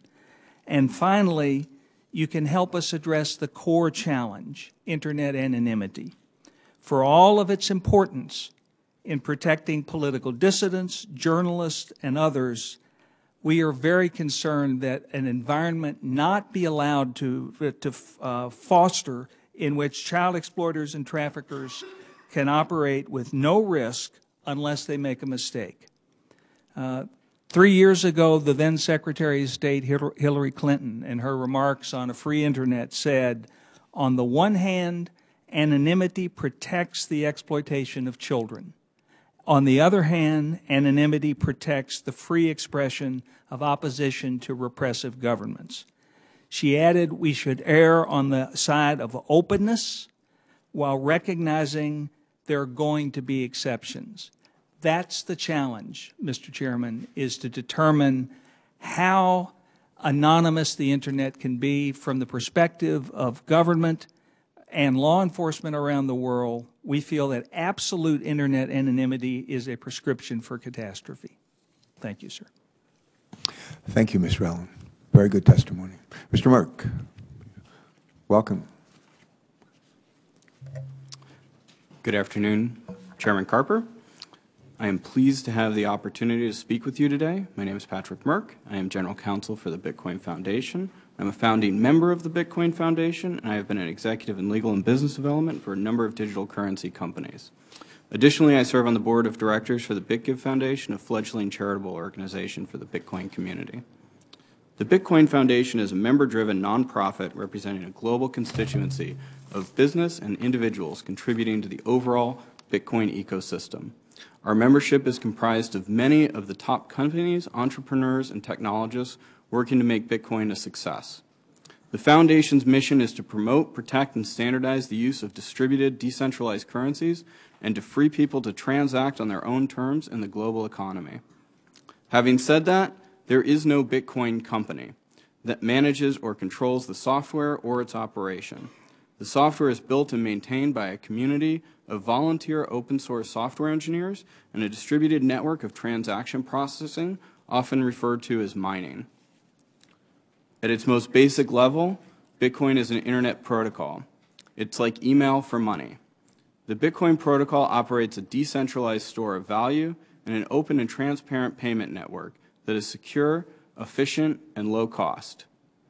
The Bitcoin network can operate without any third-party intermediaries and is a highly innovative global financial system unto itself. In the near future, the Bitcoin protocol will also facilitate advanced payment services, and experiments are currently underway to provide additional non-financial services like property management and identity verification. Open and participatory systems like Bitcoin will produce many economic and social benefits. These systems can reduce exploitation of vulnerable populations the world over and here in the U.S. by providing a safe and private store of wealth in addition to a global transaction network that cannot be corrupted or abused by those who would seek to exploit or harm others. Financial exclusion is a U.S. problem. It is not just a problem for the Global South. There is a rising tide of unbanked and underbanked people right within our borders. This is important because access to financial services directly correlates to increases in dignity, liberty, and self-determination. Bitcoin can help move people trapped in a cash-based informal economy into a globally connected digital economy. At the same time, we acknowledge that, like any technology, there is a potential for abuse of this system. Bitcoin can be used for illicit purposes, and the law enforcement community may have to develop new methodologies for interdicting and investigating criminal activity on the network. This does not mean that it will be any harder to prevent the misuse of the Bitcoin network than existing financial systems. As we heard in earlier testimony, in Bitcoin's short history, law enforcement and regulatory agencies have had a string of notable successes already. Rather than belabor the overwrought headlines about misuse of Bitcoin in the digital economy, we should be congratulating the law enforcement community on their hard work and skill in adapting investigative techniques to an increasingly digital and openly networked world. Keeping the Bitcoin network safe is all of our responsibility, and industry-led efforts are underway to help prevent abuse. Like you, Mr. Chairman, we are looking beyond the Silk Road.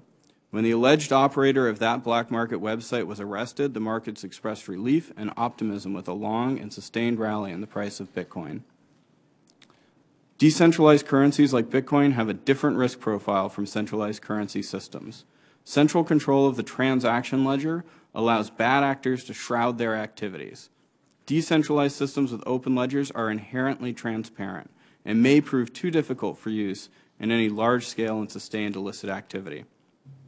As we address law enforcement concerns, we must bear in mind that because of this open and transparent architecture, we need to consider the privacy of law-abiding individuals.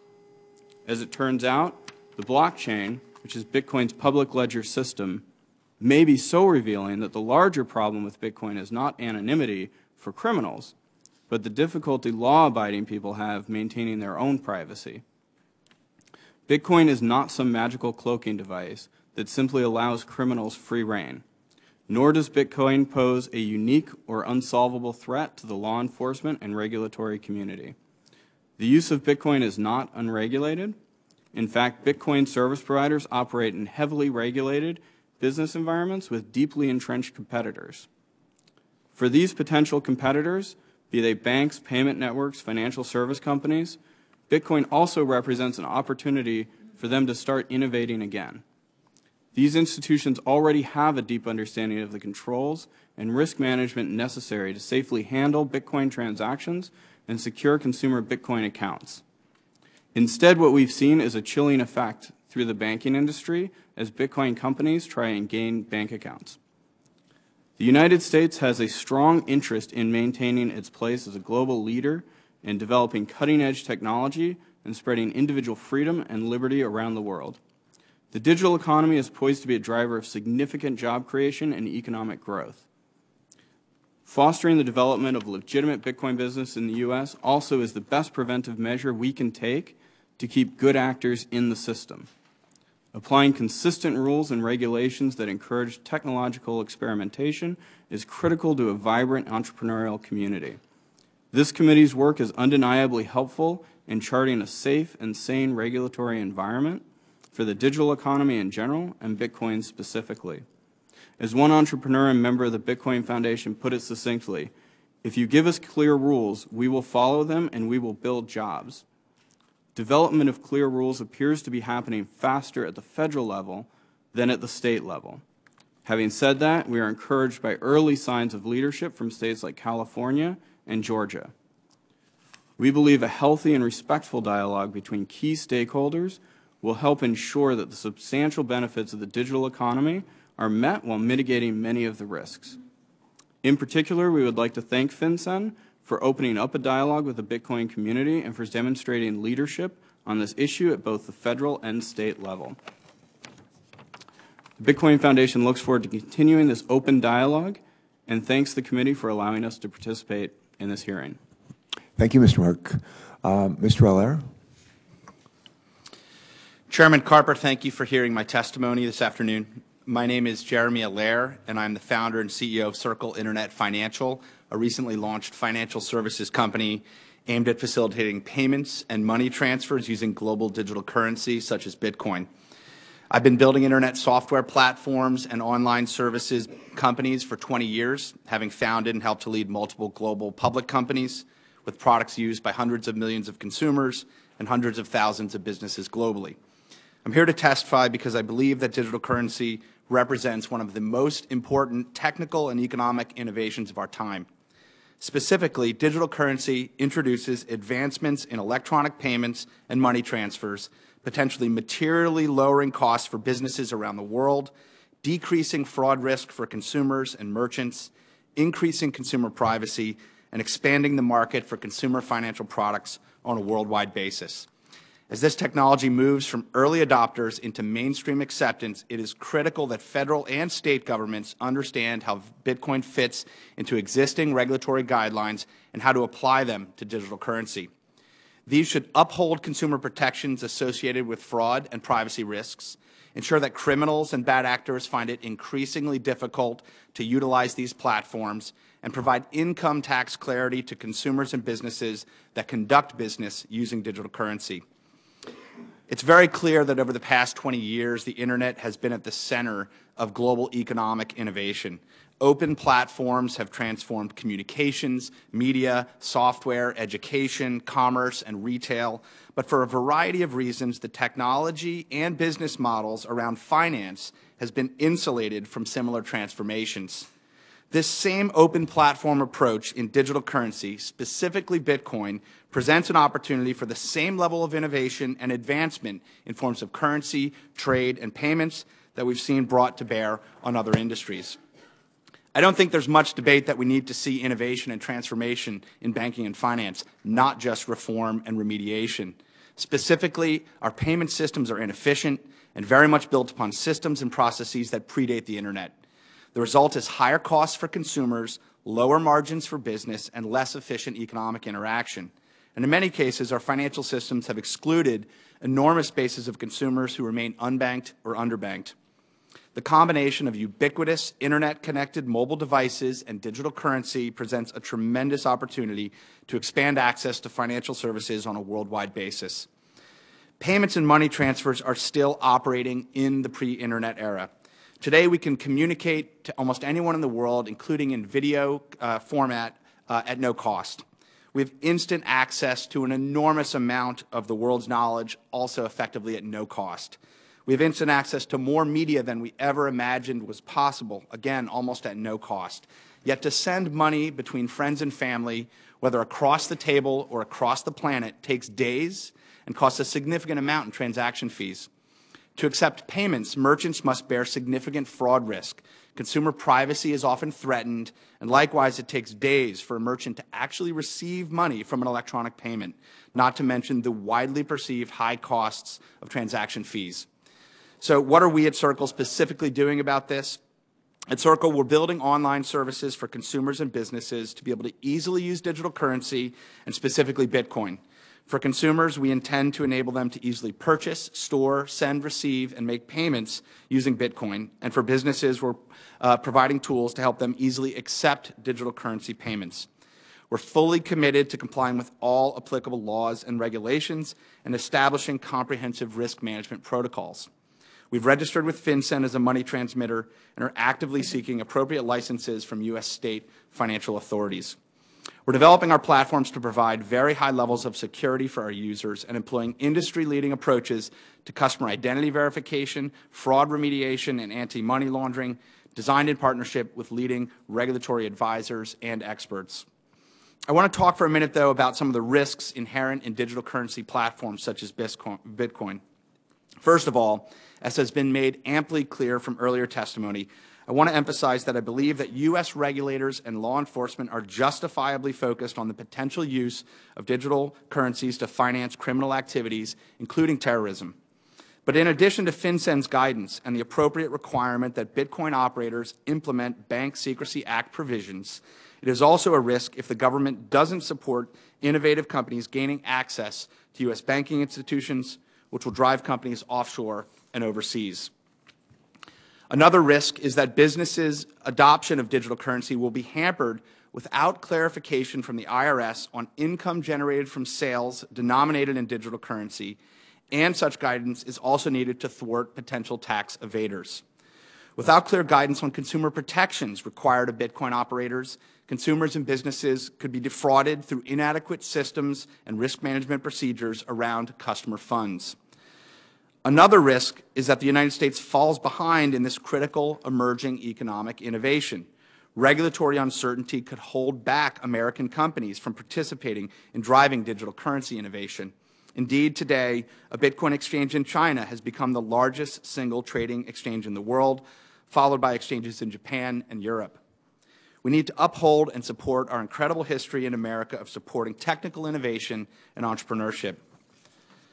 In terms of U.S. regulation, it appears to me that federal and state regulators seem to have ample statutory authority to adopt regulations and take enforcement actions as necessary to protect consumers and ensure responsible conduct in the world of Bitcoin commerce, and that enforcement actions to date have been constructive. We stand ready to assist them in their ongoing efforts to adapt their regulatory tools to new digital currency. I believe we're at the forefront of another 20-year journey of internet-led transformation, this time in our global financial systems, and there's a real opportunity to foster that economic change while simultaneously putting in place the safeguards that only government can enable.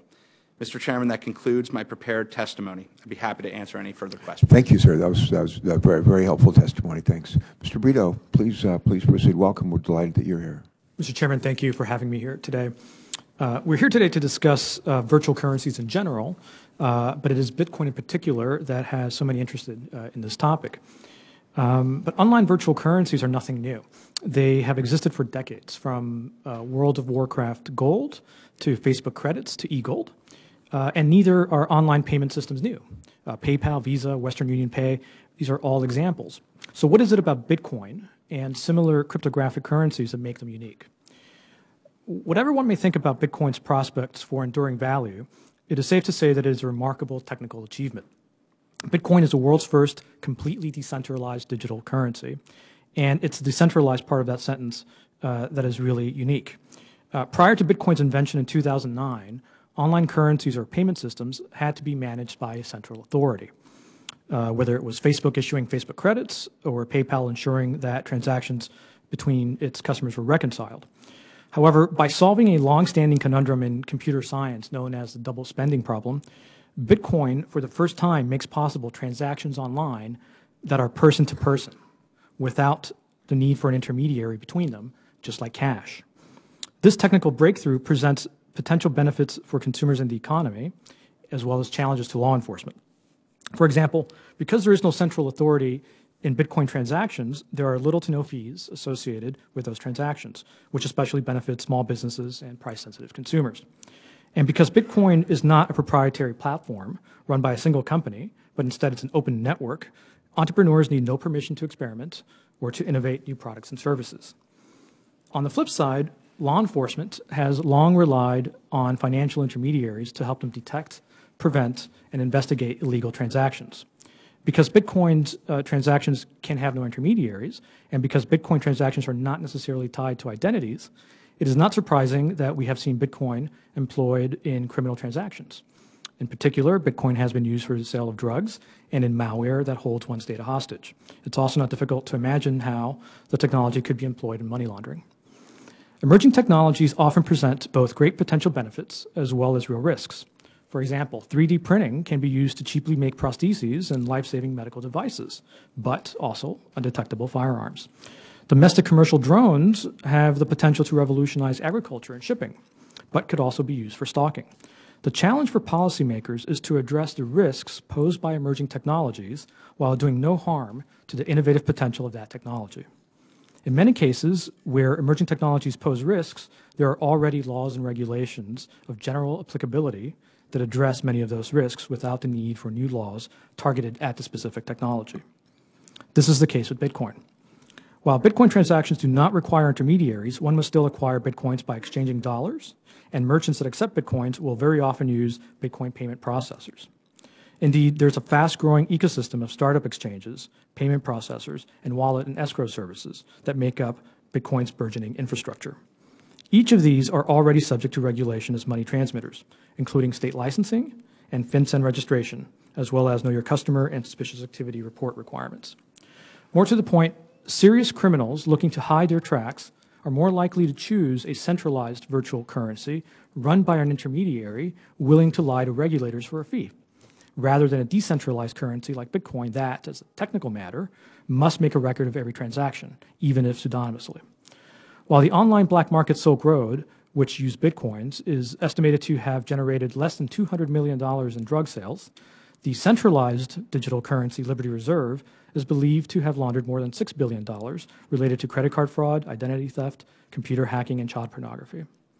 The reason Liberty Reserve, and not Bitcoin, was the payment system of choice for criminals online is that it was designed and managed by its creators to avoid Know Your Customer and reporting rules and to evade subpoena. As a result, the path forward that can best confront risks while ensuring that we can reap Bitcoin's beneficial potential is to allow the Bitcoin network and its surrounding infrastructure to develop by making sure that entrepreneurial innovators can easily comply with existing regulation. The alternative, promulgating special regulations for virtual currencies or otherwise making it more costly to operate legitimately in this space, could have two unintended consequences. First, It might mean ceding the network to exclusively illegal use and foregoing any visibility that law enforcement could otherwise gain into the activities of compliant firms. And second, the United States could lose its head start in what may be the next breakthrough industry if it establishes a regulatory regime that hampers Bitcoin, while other countries, like China and Canada and Germany, look for ways to develop workable regulatory frameworks for Bitcoin. Finally, as regulatory and law enforcement agencies seek to apply existing laws to Bitcoin, they will face the challenge that Bitcoin is not a company with an easily identifiable executive, but instead it's an open source project and a community. The Bitcoin Foundation is central to that community, but it does not encompass the whole community. So as new guidelines and procedures are developed, policymakers should make sure to engage the community and solicit comments from the public to ensure that they benefit from a wide range of perspectives. Thank you for your time, and I look forward to your questions. Well, thanks very much for joining us today and for that testimony. If you were here during the testimony of the first panel, you heard me indicate that one of the things I like to do when we're addressing an issue like this, around which there's not a great deal of consensus, is to use these hearings as an opportunity to see if we can develop some. And I thought we made a little progress with the first panel, and I'm hopeful that we can do that, replicate that with the second panel of witnesses. Toward that goal, let me just ask you to reflect on what you've heard from your colleagues on this panel, and just tell me and the staff members that are here, whoever's watching on television here in the Capitol or outside the Capitol, where do you see the agreement among the four of you? The perspectives you shared with us, the opinions that you shared with us, where do you think there's general agreement? Second question, where do you think there's not agreement? And how do we go about reconciling that lack of agreement, if we can? Mr. Allen, you want to go first? Senator Carper, I think there is broad-based agreement about the potential of a digital economy and virtual currencies. I think there is absolute agreement that there is enormous potential for social good, and that this is an emerging technology that needs to be protected. I also think there is clear agreement that we can't just ignore the misuse, and that the misuse of a digital economy and virtual currencies jeopardizes the viability of virtual currencies, in the longer run. So I don't think there is disagreement at all on those points. As it relates to areas, I also don't think there's a disagreement on the need for basic regulation using the existing tools, the application of AML, the application of money transmitter laws at the exchange level. Know your customer, those kinds of provisions. I think maybe the greatest challenge, the greatest area that we have to grapple with is how do we enforce the enforcement techniques to deal with the misuse while preserving the potential long term, and the fact that this truly is a global phenomenon. This is something that the FinCEN guidance on this was just issued in March of this year. The FATF guidance that Director Shasky talked about, the Financial Action Task Force, their guidance on this issue was just issued this summer, I think in July. So my sense is that most of the world is not applying money transmitter laws, is not applying anti-money laundering principles. So I think the question of how we get from here to there regarding an area that there's not great knowledge and understanding about is really the issue that the four of us would have to grapple with. Thank you. Same question, Mr. Merck, if you would, please. Where do you see consensus agreement? Where do you see a lack of that, and how do we go about reconciling that lack of agreement or consensus? I'll take the second part first. I don't know that I heard a lot of disagreement or anything that we would generally disagree with from this panel, or even really from the first panel. I was heartened by that. I think that Ernie is correct, that as we move forward, I think that an open dialogue is good, so that as those disagreements do crop up, and they likely will, we can address them quickly and in a safe and sane way. As to where we have agreement, I think what I heard from the other panelists is there's a real need to create on-ramps into the traditional financial system, that by creating those on-ramps, especially here in the U.S., you help to protect the system from abuse. The biggest obstacle to that happening today is not from regulation or from law enforcement, it's from the ability of businesses in the space to get bank accounts and to get integrated into the banking system. There is currently a chill in the banking system and in the banking industry that is preventing businesses from getting just simple, even simple checking accounts. There are stories that if you have the word Bitcoin anywhere in your name or your documentations, you will immediately be, your application will be immediately placed in the circular file, as it will. So I think there's a need to create some leadership within the banking industry to make sure that these companies are onboarded into the traditional system where some of the protections are in place already and the illicit activity can be detected and rooted out. Good, thank you. Mr. Allaire. I'd like to echo some of the other panelists' comments. Clearly, there's consensus here around the innovation that we see, the potential for financial inclusion. I think there's consensus that many of the regulatory frameworks and tools are sufficient and being applied appropriately. I think there's consensus that the open nature of this technology, its development, its use, and its oversight is a very positive framework.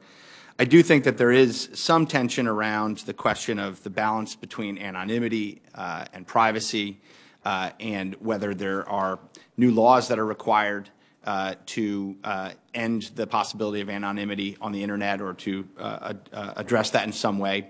I think, as I stated in my comments, we are very focused within our business on having very deep levels of identity verification, and so we view that as critical. But others within the digital currency world, particularly within geographies that don't have the same kinds of regulatory regimes, may not.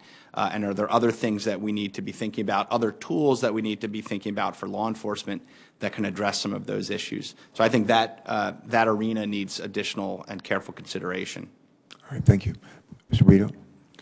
So I think there certainly is broad consensus among the panel up here, and I was very heartened to hear the first panel's message, and I think we have a lot of consensus. I'll pick two issues just to give you an answer. First, where is there agreement? I was very interested in listening to the gentleman from the Secret Service who said that, in fact, it is centralized currencies that pose the greatest risk as far as money laundering and other illicit uses, and that decentralized currencies like Bitcoin, because of their nature, were not a greater risk. I think that was a great point of agreement there.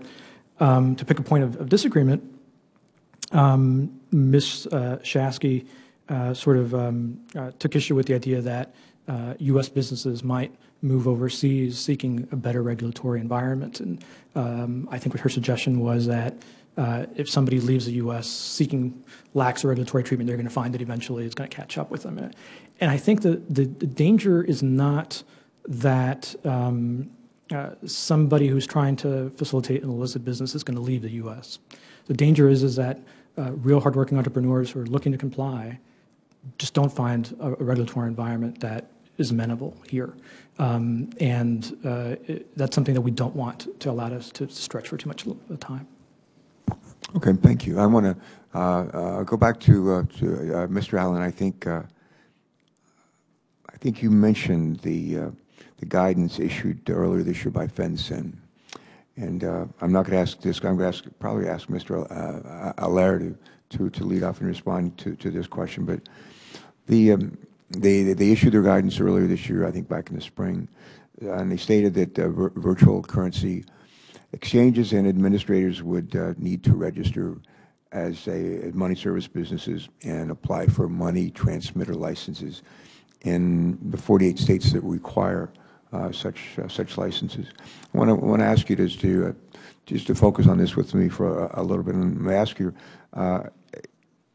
each of you, again, some of you already alluded to this guidance and given it some thought, but I just want you to give me just again your thoughts on this guidance from FinCEN. Do you believe that the approach is a good fit for virtual currency exchanges or other virtual currency related businesses? And Mr. Allaire, I'm told that your company has registered with FinCEN and has applied for money transmitter licenses in a couple of states. And so you could maybe, if you would, just offer the first response. Sure. I think a business that is going to handle consumer funds, store and manage those, and is going to interact with the banking system should be compliant with the rules that have been set forth through the Bank Secrecy Act to protect consumers and ensure that bad actors are not able to operate. So I think, in general, we very much think that these are appropriate guidelines, and I think the digital currency business is, from an entrepreneurial perspective, may be different than other prior internet businesses. Two guys can build a photo sharing app and put it up on the web and get 1 billion users. I don't think it's appropriate that two guys should be able to build a financial services business and operate that without a sufficient investment to protect consumers and protect society. And so I do believe that the bar needs to be higher for financial services businesses in the United States, and that it is not realistic, which I think some in the entrepreneur community would like to see regulation which doesn't require that level of compliance. I don't think that's realistic. When I founded the company and sought capital to build this company, we understood that the bar was higher, and we raised sufficient capital to be able to launch our product and service in a compliant manner and hire the professionals and staff and put in place the systems and protections that were critical. So we think it's appropriate. There are challenges with how money transmission licenses are granted in the U.S., the broad number of states, the divergent approaches that each state might take, and I do think that creates cost and complexity and could be argued to be an unnecessary regulatory burden, but that is the system that we have, and that is the system that we are pursuing and operating within. Good, thanks. Others on same issue. Mr. Allen, you want to chime in? Yes, just briefly, Senator Carper, I agree with Mr. Allaire totally. And what I think is most appropriate about the FinCEN guidance is that it is focused at the exchange level. It does not apply to users, only to those. It's an application of basic money transmitter law, and I think it is an appropriate use of the law, existing law, and I think it's a reasonable approach. I agree with him that one of the great challenges is creating consistency and uniformity because of our federal system and the fact that there could be 50 different approaches, but that's not unique to this issue. Okay, thank you. Mr. Merck, any thoughts, please? Yeah, the 50-state money transmitter license regime has come up. I do think that the states have an interest in protecting their consumers. At the same time, it is a bit burdensome, and it has slowed down progress in the U.S. I don't know what the answer to that question is. I know in the EU they have a system of reciprocity where they have a minimum threshold for each country, and if you attain a license in one country, you can passport it to other countries as well. Perhaps that's a framework that would work here, but that would be best left to the legislative branch. All right, thanks. Mr. Reeder, any thoughts? One small point regarding the FinCEN guidance. I think it's very clear as it applies to exchanges and to administrators of centralized virtual currencies. I think it's less clear when it applies to users, for example. If the guidance says that you are not required to register with FinCEN if you are acquiring, say, Bitcoin in order to buy goods or services. But let's say, for example, that my mother's from Spain, and recently I helped her send money back home, and it costs 5% of the total amount. What if I was buying Bitcoin simply to remit money overseas, as could be one of the great potential benefits to allow remittances to the third world and to other countries? That is not covered by the FinCEN guidance.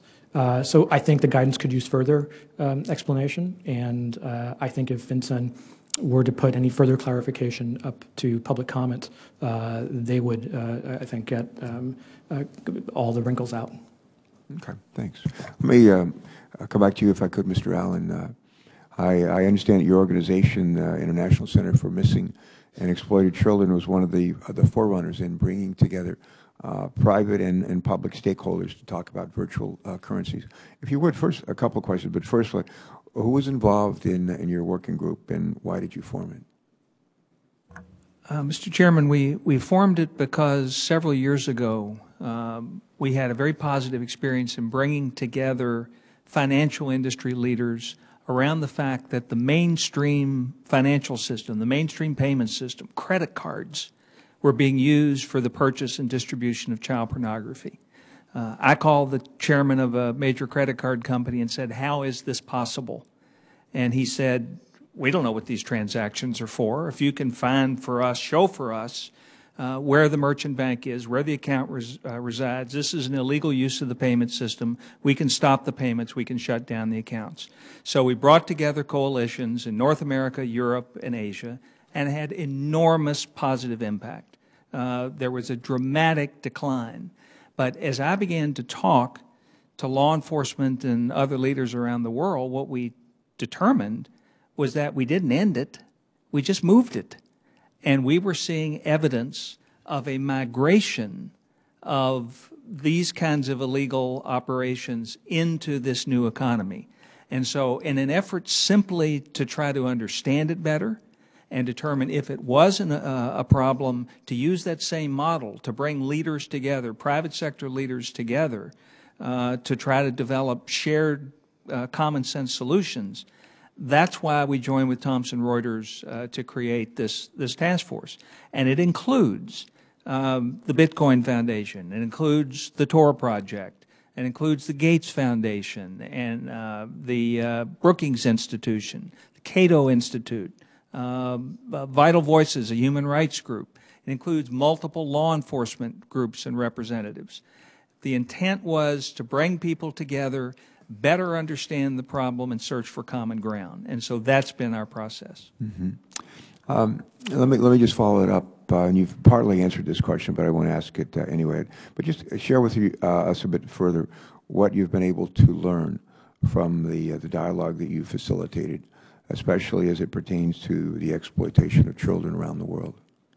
I think we've really learned a lot in a short time. One of the challenges is most of the evidence is anecdotal because relatively few cases are actually being made. As we've talked to law enforcement, I talked about that earlier in terms of the absence of investigative techniques to probe these kinds of things. But I think we have learned that there is broad-based interest in searching for and finding reasonable solutions that work. We have learned, I think, as was pointed out earlier, that the digital economy is far broader than Bitcoin.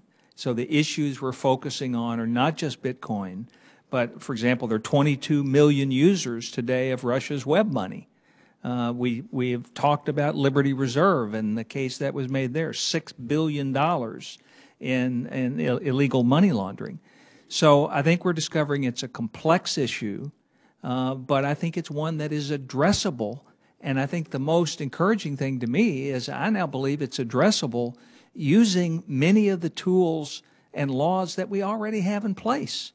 That one of the biggest challenges for policymakers is simply to increase the level of awareness so that countries around the world will begin to use the tools they already have. Well, that in part is the reason we're having this hearing. Oh, good. I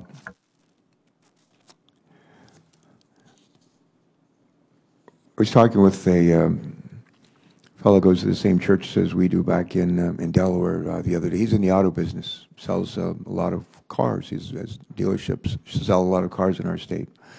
And he was talking about the work of the Consumer Finance Protection Bureau, established a couple of years ago, hopefully to look out for the interest of consumers throughout this country in a lot of different ways. But I want to focus just a little bit on consumers, if we could. And I've been told that virtual currencies pose a number of questions as to their use by consumers. And I have maybe two questions, but the first is, Maybe we should go down the panel or go up the panel. Mr. Brito, we'll start with you. And if you will, just give us some of your thoughts on whether virtual currencies have sufficient protections built in to them for consumers. And do virtual currencies raise any additional and new issues for consumer protection? For example, do we need to do anything to better protect consumers from fraud or to protect consumer privacy as a result of these virtual currencies? So I think that this is a very nascent industry and is still trying to find its way. As a result, that means that the folks who are at this point participating in this economy really have to try hard to participate in it. So these are not your average consumers just yet jumping in to this space. So at this point, I think it gives regulators some time to learn more about the technology and learn more about what the industry players are doing to address these concerns and whether the existing consumer protection laws are enough. As far as opportunities, what's interesting about especially decentralized digital currencies is that they provide a new choice for consumers. Today, if you want to use electronic payments, you're probably going to be using a credit card or something like PayPal, and that comes with fees, sometimes high fees, and those fees are important because they provide things like insurance. If you have your identity stolen, or if something that you received is not what you ordered, you can always have that charge reversed. Decentralized digital currencies are like cash in that there's nothing to reverse, but that also means that there are very little fees. So this now presents a new choice for consumers. They can choose insured but more expensive, or not insured but less expensive. That's a new choice for consumers that wasn't there before. Okay, thank you. Ms. Allaire? I think there's many issues around consumer adoption of digital currency. I'll touch on a couple of them. We emphasize that Bitcoin as a digital currency offers great potential to lower the fraud risk that both consumers and merchants face on a day-to-day basis when we conduct payments. When we go into a restaurant and give our credit card out, or when we enter that information online, we're effectively giving out the keys to our bank account to every counterparty that we interact with. And so it should not be a surprise that we've seen dramatic growth in the amount of identity theft, and specifically financial information, private financial information being stolen and sold on black markets and used for nefarious reasons. Protocols like Bitcoin reduce that risk because the keys to your bank account, the keys to your money, are never transmitted. And that's one of the brilliant aspects of the design of the system. And so there's real potential to lower occurrences of financial fraud in consumer transactions and increase consumer privacy as a result. So I think those are really key benefits. But there are risks, clearly, for consumers. I think one risk, and this is one that we take very seriously as we look at this, is increasingly, because of ease of use, consumers that want to take advantage of things like Bitcoin are using online services that essentially host their Bitcoin on servers or on the internet. And because Bitcoin itself, the mechanism by which funds can be used is based on keys that we then in turn would store, there's a real risk around the security of funds. And we've seen occurrences just in the past weeks of startups who did not have appropriate levels of security around those funds, where those funds were effectively stolen. And so I think there's really critical requirements around the safeguarding of funds, the custodianship of these keys, and best practices and methods to employ that. I think industry is driving forward on that, but I think that's a key issue that the CFPB may take a look at. I think there's the flip side, which is this question of what I would call merchant fraud, which is the chargeback scenario. You didn't get the product, you got the wrong product, someone had inappropriately used your account. I think that there are methods for addressing that within the technology of Bitcoin today and within improvements that are coming in upcoming versions of Bitcoin, mechanisms to create refunds to consumers, mechanisms to provide greater transparency around what you're paying for. And there are mechanisms even that are not well understood, I think generally, but which will become available, where funds can be held in escrow until a product has been delivered to a consumer. So there are ways to address some of that merchant fraud risk as well, and I think you're going to see industry participants pushing forward on that in the coming months and years. Okay, thanks. Mr. Merck, any thoughts? Yeah, thanks for the question. There are consumer protection issues in the Bitcoin space, and I'll reserve my comments strictly to Bitcoin and decentralized currencies. When you look at Bitcoin especially, we haven't even released version 0.9 yet, so we're not on version 1.0. It's very much still an experimental currency, and it should be considered a high-risk environment for consumers and investors at the moment. That's changing over time as businesses like Mr. Allaire's and others are coming into the space and building the service layers on top of the Bitcoin protocol to make it safer for consumers to move in. Those service layers are both technological. Bitcoin has been referred to as programmable money. So you can build in layers of escrow and dispute mediation and things like that right into your payment structure, which is a very interesting concept, as most of the laws that exist for consumer protection in the payment space were built around traditional methods where those weren't possible. So potentially you don't need as much regulation on the consumer side in the long term to the midterm as this system grows up. In the short term, consumers should be aware that this is a high-risk environment and that potentially it's not quite ready for mass consumer adoption today. That time is coming, but it's not here yet. Thank you. Mr. Allen? The other panelists are the experts, so I don't think I have much to add other than to say one of the groups we met with on this were central bankers and financial industry leaders, and they clearly view, as I think the other panelists do, virtual currencies as akin to cash. So there is no FDIC. There is that not that level of protection. So I think it has to be viewed as high risk, and I think the points that the other panelists made about the fact that consumer protections are part of a work in progress, but certainly something that we need to be very much aware of. Okay. In anticipation of this hearing, I was asking the members of our staff, I said, tell me a little bit, where did Bitcoin come from? Who was the creator? Who are the creators? And I'm told that the protocol was developed either by maybe a programmer or by a group of programmers that go by the name, I think it's Satoshi Nakamoto. Is that correct? Okay. And with all the money and attention that's been given to Bitcoin, it just seems strange to me that either this individual or this group would choose to remain anonymous. What do we know about this person? What do we know about this group? Does it matter that his or her or their identity remains a mystery? Mr. Breeder, do you want to? Who wants to go first? Mr. Merck, you want to go first? Go ahead. I'll go ahead and field that one for everybody. Satoshi Nakamoto is the pseudonym for the creator or creators, he, she, they, who developed the Bitcoin protocol and released the original white paper, the spec for the Bitcoin protocol into the world, in addition to the original code base that was then open sourced to the entire community.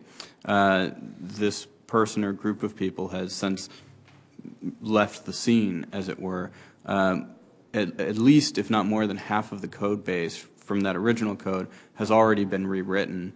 While I think everybody is grateful for that incredible contribution, at this moment in time, who Satoshi is largely irrelevant to the story of Bitcoin going forward.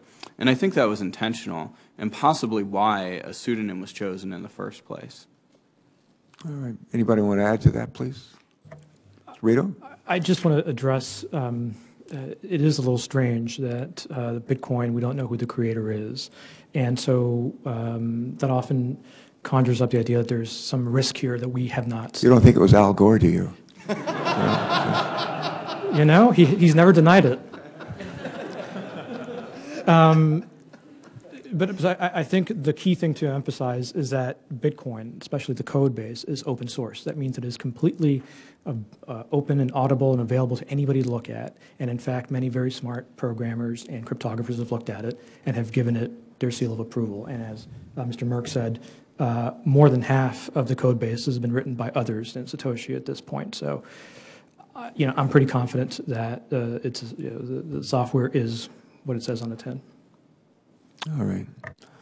We're just about to start voting over in the Capitol. So I think we'll wrap it up by. I just want to say, I love to quote Albert Einstein. Not all my colleagues do, but he said some just really memorable things. One of the things he says: "In adversity lies opportunity." Think about it. In adversity lies opportunity. God knows there's plenty of adversity with respect to these virtual currencies that we've talked about. It's not just potential. It's not just possible. It's real. And we need to be not just mindful of that, but vigilant to make sure that we contain it and eliminate it where we can. I understand. I only know one quote from that's attributed to Mrs. Einstein, and I find it sort of relates to my efforts to try to get my head around this whole issue of virtual currencies and Bitcoin. Mrs. Einstein, who apparently was quite brilliant in her own right, and was once asked if she understood her husband's theory of relativity, and she allegedly responded, "I understand the words, but not the sentences." Think about that. I understand the words, but not the sentences. When I first started trying to understand what this was all about, I sort of felt like Mrs. Einstein, and said, I understand the words, but not the sentences. With the help of our first panel and all of you on the second panel, and with the help of my staff and a lot of other folks that have come by to brief us, I'm starting to understand more than just the words, but a few of the sentences too. And that's really why we wanted to hold this hearing today, to better understand what's going on here, the pitfalls that come from this technology, but also the potential value to our society, to consumers, and to businesses. And I said earlier, I thought the first panel, I thought they gave us a lot of thought-provoking information. I thought they were very thoughtful, and but it's also encouraging. It was encouraging, and I find that that's been true here with this panel as well. So for that, we thank you, and on behalf of my colleagues who are not here, who are flying in from all over the country right now in order to make this 5:30 vote, I thank you. They don't know I'm thanking you, but I'll thank you in their absence. Someday they'll thank me for thanking you, I hope. But we have a bit of a shared responsibility here in trying to figure out how to make this work, so that we minimize the bad that can flow from it and maximize the good.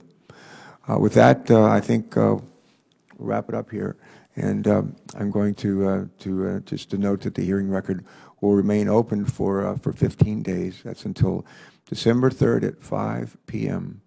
for the submission of statements and questions for the record. I suspect we'll have a few, may have a few from me. If you receive those questions, I would just ask that you respond to them promptly. Again, to our staff, especially John Collins, who first brought this to me months ago. I want to thank our staffs, both majority and minority staff, and for you and for our first panel for joining us today, and for the work that you've done in helping to enlighten us a bit on this subject. With that, we're adjourned, and thank you so much.